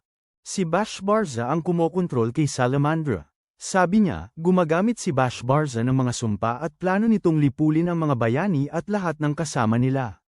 Sumagot si Dariel na siya ang tunay na pakay ni Bashbarza, at maaaring patungo na ito sa Lux Village. Inilikas ang mga taga-nayon, at sinabihan ni Dariel ang guildmaster na alagaan ang lahat. Dumating din si Bashbarza sa nayon sa dilim ng gabi. Nagpakawala siya ng bolang apoy sa kalangitan, at agad itong nakilala ni Alantil, ang mahikang pangmalawakang paglipol ni Granbarza. Idinagdag niya na ang teknik ay maaaring umubos sa gumagamit ng lakas ng buhay depende sa kung paano ito ginagamit. Tinawag ni Dariel si Bashbarza, sinusubukang pag-usapan ang mga bagay-bagay, ngunit napansin ni Bashbarza ang singsing sa kamay ni Dariel. Sinabi niya kay Dariel na uunahin niya ang asawa nito, bago niya gawing abo ang nayon. Sumagot si Dariel na pipigilan niya ito anuman ang mangyari. Nang magsimulang umangat ang Salamandra, handang sirain ang buong nayon, pinigilan ito ni Dariel gamit ang kanyang letigo habang hinihila ito pababa ni Zebiantes. Sinabi ni Dariel sa iba na asikasuhin ang mahiwagang hayop habang direktang haharapin niya si Bashbarza. Dinala niya si Bashbarza sa isang hiwalay na lugar at tinanong kung bakit siya. Labis ang sama ng loob niya rito. Sabi ni Bashbarza hindi yun sama ng loob, kundi para sa pangarap niyang tapusin ang digmaan ng mga tao at demonyo. Ibinunyag niya na inutusan niya ang mga Salamandra na salakayin ang minahanang mithril para ilabas si Dariel. Gusto niyang harapin ang ahas, si Dariel ang taksil, bago kalabanin ang mga bayani at ang buong sangkatauhan. Pagkatapos noon, plano niyang higaitan ang kanyang ama at maging general ng nakahihigit na unos, ang pinakamalakas sa lahat. Nagpakawala siya ng unang atake, at malinis itong hinati ni Dariel. Patuloy na sinasalag ni Dariel ang sunod-sunod na alon, at pagkatapos ng walang tigil na atake, pinuri niya si Bashbarza, sinabing gusto niya sanang. Si Bashbarza ang naging mga mata niya. Nang malapit nang tapusin ni Bashbarza si Dariel sa malapitan, gumamit si Dariel ng forfeit pagpunit sa kalangitan ng kanyang nakakatakot na emperador at pinalayo si Bashbarza. Napilitang ilabas ni Bashbarza ang kanyang trump card, ang inilalaan niya para gamitin laban sa mga bayani. Si Sethomei, matalino gaya ng dati, ay bumuo ng isang 5 patong na harang. Ang layunin, upang panatilihin ang kanilang sarili at ang dragon sa loob, pinipigilan ang halimaw na lumipad at magdulot pa ng karagdagang pagkawasak. At ito pa, napakagaling ni Gashida, pinananatiling sarado ang bibig ng dragon gamit ang mga pana na may katumpakan. Ngunit ang talagang nakakagulat, sa kasaysayan, nakikita natin ang pagtutulungan ng demonyo at tao. Sinusubukan ng halimaw na ilabas ang apoy nito, ngunit si Alan Seal, bilang alamat na siya, ipinukul ang kanyang di masirang kidlat ng diretso mula sa ibaba, tinamaan ang panga nito. Kasabay nito, sumalakay si Grand Barza mula sa ilalim, kinulab si Salamander sa kanyang nag-aapoy na atake na nagdulot ng labis na sakit. Ngayon, isang ang tag team yan. Samantala, ganap na nag-iba ng anyo si Bash Barza at agad sumugod upang atakihin si Dariel. Sumisigaw siya kay Dariel, tinawag siyang hanggal na walang silbi na hindi man lang marunong gumamit ng mahika. Tuloy-tuloy ang pagdating ni Bash Barza, ibinubuhos ang bawat galit na mayroon siya. Si Dariel, kalmado tulad ng dati, ay hinarangan ng lahat at sinubukang patigilin siya. Ngunit si Bash Barza ay lubos na nagngangalit, sunod-sunod ang paglulunsad ng atake, pinapakain ang sarili niyang ego sa bawat hampas. Pagkatapos ay nagsisimula siyang maghanda ng sarili niyang nagliliyab na kapangyarihan na tila magdudulot ng walang katapusang paghihirap, at nakikita ito ni Dariel na nabubuo at alam niyang kailangan niya itong pigilan. Bumalik sa Salamandra, tapos na. Tinupok ito ng atake ni Grand Barza mula sa loob palabas. Ngunit pagkatapos ay napunta ang atensyon ng lahat sa laban nina Dariel at Bash Barza habang dalawang napakalaking haligi ng apoy ang nagliwanag sa kalangitan sa gabi. Ikinanal ni Dariel ang kanyang apoy upang ukitin, dumiretso kay Bash Barza at sa kanyang nagliliyab na hangarin ng walang katapusang matinding pagdurusa, na nagpaputok ng isang mininok na lubusang sumire sa buong lugar. Ngunit heto ang kakaiba, ang sumpa ni Bash Barza ay lalong lumakas mula sa impact, at nag-mutate siya upang maging isang ganap na halimaw. Pagkatapos ay paulit-ulit na sinaktan ni Bash Barza si Dariel, naging dahilan ng pagkahilo ni Dariel at pagpasok ng kanyang isip sa mga alaala ni Bash Barza. Ngayong umusad na ang sumpa, nagsisimulang bumulwak ang salamangka ng pag-sync ni Bash Barza, at ganap na nakakuha ng access si Dariel sa bawat isa sa kanyang mga alaala. Flashback, si Bash Barza ay 10 taong gulang. Araw yun ng pag-uwi sa wakas ng kanyang ama, na ilang beses lang niyang nakikita sa isang taon. Si munting Bash Barza ay tumakbo palabas para salubungin siya, at pagkatapos nakita niya si Dariel na nakatayo mismo sa tabi ng kanyang ama. Sinabihan siyang tawaging nakatatandang kapatid si Dariel, at labis siyang nasaktan, dahil napagtanto niya na sa bawat sandaling ginugol niya sa paghihintay sa kanyang ama, si Dariel ay nandoon na kasama niya. Laging gustong sumali ni Bash Barza sa hukbo ng hari ng demonyo upang maging malapit sa kanyang ama. Ngunit lubos na tutol dito ang kanyang ina, ipinipilit na sa Magic Academy na lang siya pumasok. Nag-graduate siya bilang top ng kanyang klase, umaasa pa rin ng labis na mapunan ang agwat sa kanyang ama, ngunit iyon. Parasito, si Dariel, ay naroon pa rin hanggang sa araw na siya mismo ay sumali sa hukbo. Napagtanto ni Dariel na mag-isa si Bash Barza sa buong panahong ito at sinisisi ang sarili sa hindi paggawa ng anuman tungkol dito. Sinusubukan niyang alamin ang susunod niyang hakbang nang biglang umurong si Bash Barza, marahil ay nararamdaman na narinig ni Dariel ang kanyang iniisip. Sinabi ni Dariel kay Bash Barza na huwag siyang kawan, at napagtanto ni Bash Barza na naririnig talaga nila ang kanilang mga iniisip sa totoong oras. Umatake si Dariel, at habang nasalo ni Bash Barza ang kanyang talam, sinabi ni Dariel sa kanya na laging nag-aalala ang kanyang ama para sa kanya. Iginigiit ni Bash Barza na malaman kung paano posibleng maintindihan ni Dariel ang kanyang sakit. At sabi ni Dariel, may kilala siyang kaparehong-kapareho niya. Kinuwento niya kay Bash Barza ang tungkol sa nakaraang bayani, si Alan Sell, isang lalaki na naniniwalang ninakaw ang kanyang anak ni Grand Barza. Ipinaliwanag niya na palagi siyang nababagabag dahil hindi siya kapamilya at hindi siya makagamit ng mahika, kaya ang tangi niyang magagawa ay subukang hindi maging pabigat at patuloy lang nang umiti hanggang sa makilala niya si Bash Barza. Sinabi niya kay Bash Barza na nagkaroon lamang siya ng tunay na pamilya nang dumating si Bash Barza sa buhay niya, kaya hindi kailanman dapat sabihin ni Bash Barza na ang kanyang pag-iral ay walang halaga.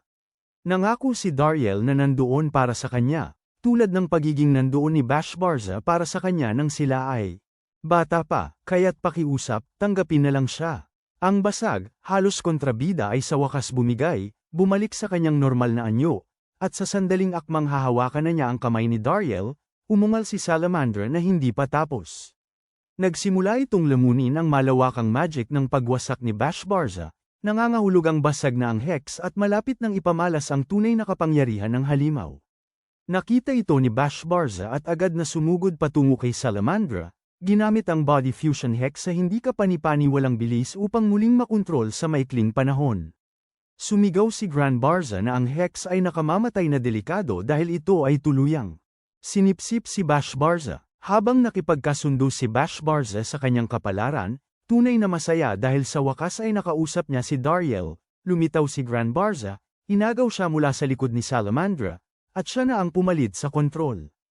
Pagkatapos, sumugod si Alancel at itinulak ang kanyang nakakatakot na Skyren na Emperor ng diretso sa halimaw, tuluyang winakasan si Salamandra. Kalaunan, nakatayo si Bash Barza sa harapan ng hari ng mga demonyo, na pinagalitan siya ng matindi, inilatag ng detalyado kung gaano kalaki ang kanyang pagkabigo at kahihiyan. Humingi ng tawad si Bash Barza at sinabi sa hari ng mga demonyo na handa siya sa anumang parusang naghihintay. Ipinakita ng Demon King sa kanya ang kalaliman, kung saan nakapiit ang lahat ng nakaraang 4 na general na nabigo tulad niya. Binigyan niya si Bash Barza ng pagpipilian, magsimulang muli bilang isa sa 4 na general o mahulog sa kalaliman.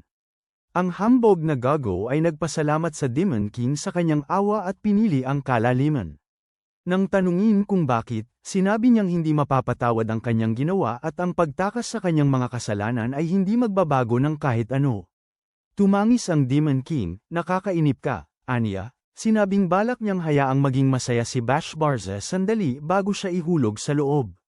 Ngunit nasira na ang planong yun. Sa halip, ibinigay ng Demon King ang lubhang mahina na kontrabida ang kanyang tunay na parusa, ang pagpapatapon mula sa kaharian ng mga demonyo dahil sa kanyang mga kasalanan. Sa kanyang paglabas, nakita ni Bash Barza ang kanyang ama, na binigyan siya ng isang mainit na ngiti. Dumating silang lahat sa bahay ni Daryl, at habang ipapakilala na ni Daryl si Bash Barza sa kanyang anak, sinabi ni Lady kay Bash Barza na ang kanyang pagwawala ay nagdulot ng malaking pinsala sa mina ng Mithril at nakasakit ng maraming tao. Tumayo si Bash Barza at humingi ng tawad. Sinabi niya sa kanila na gusto niyang bumawi sa lahat ng kanyang nagawa, dahil silang lahat ay lubos na mahalaga sa kanyang nakatatandang kapatid. Pagkatapos, sila ay nagsalo-salo sa isang malaking handaan, at kinabukasan si Bash Barza ay naglakbay upang magbayad sala sa kanyang mga kasalanan. Sana ay nasiyahan kayong lahat sa recap na ito. Bisitahin ang aming pahina para sa iba pang recaps na katulad nito. At huwag kalimutang mag-comment na sabihin sa amin kung aling anime ang gusto ninyong i-recap sa susunod. At seryoso, mag-subscribe, mag-like, mag-comment, at mag-share. Magkikita tayo sa susunod.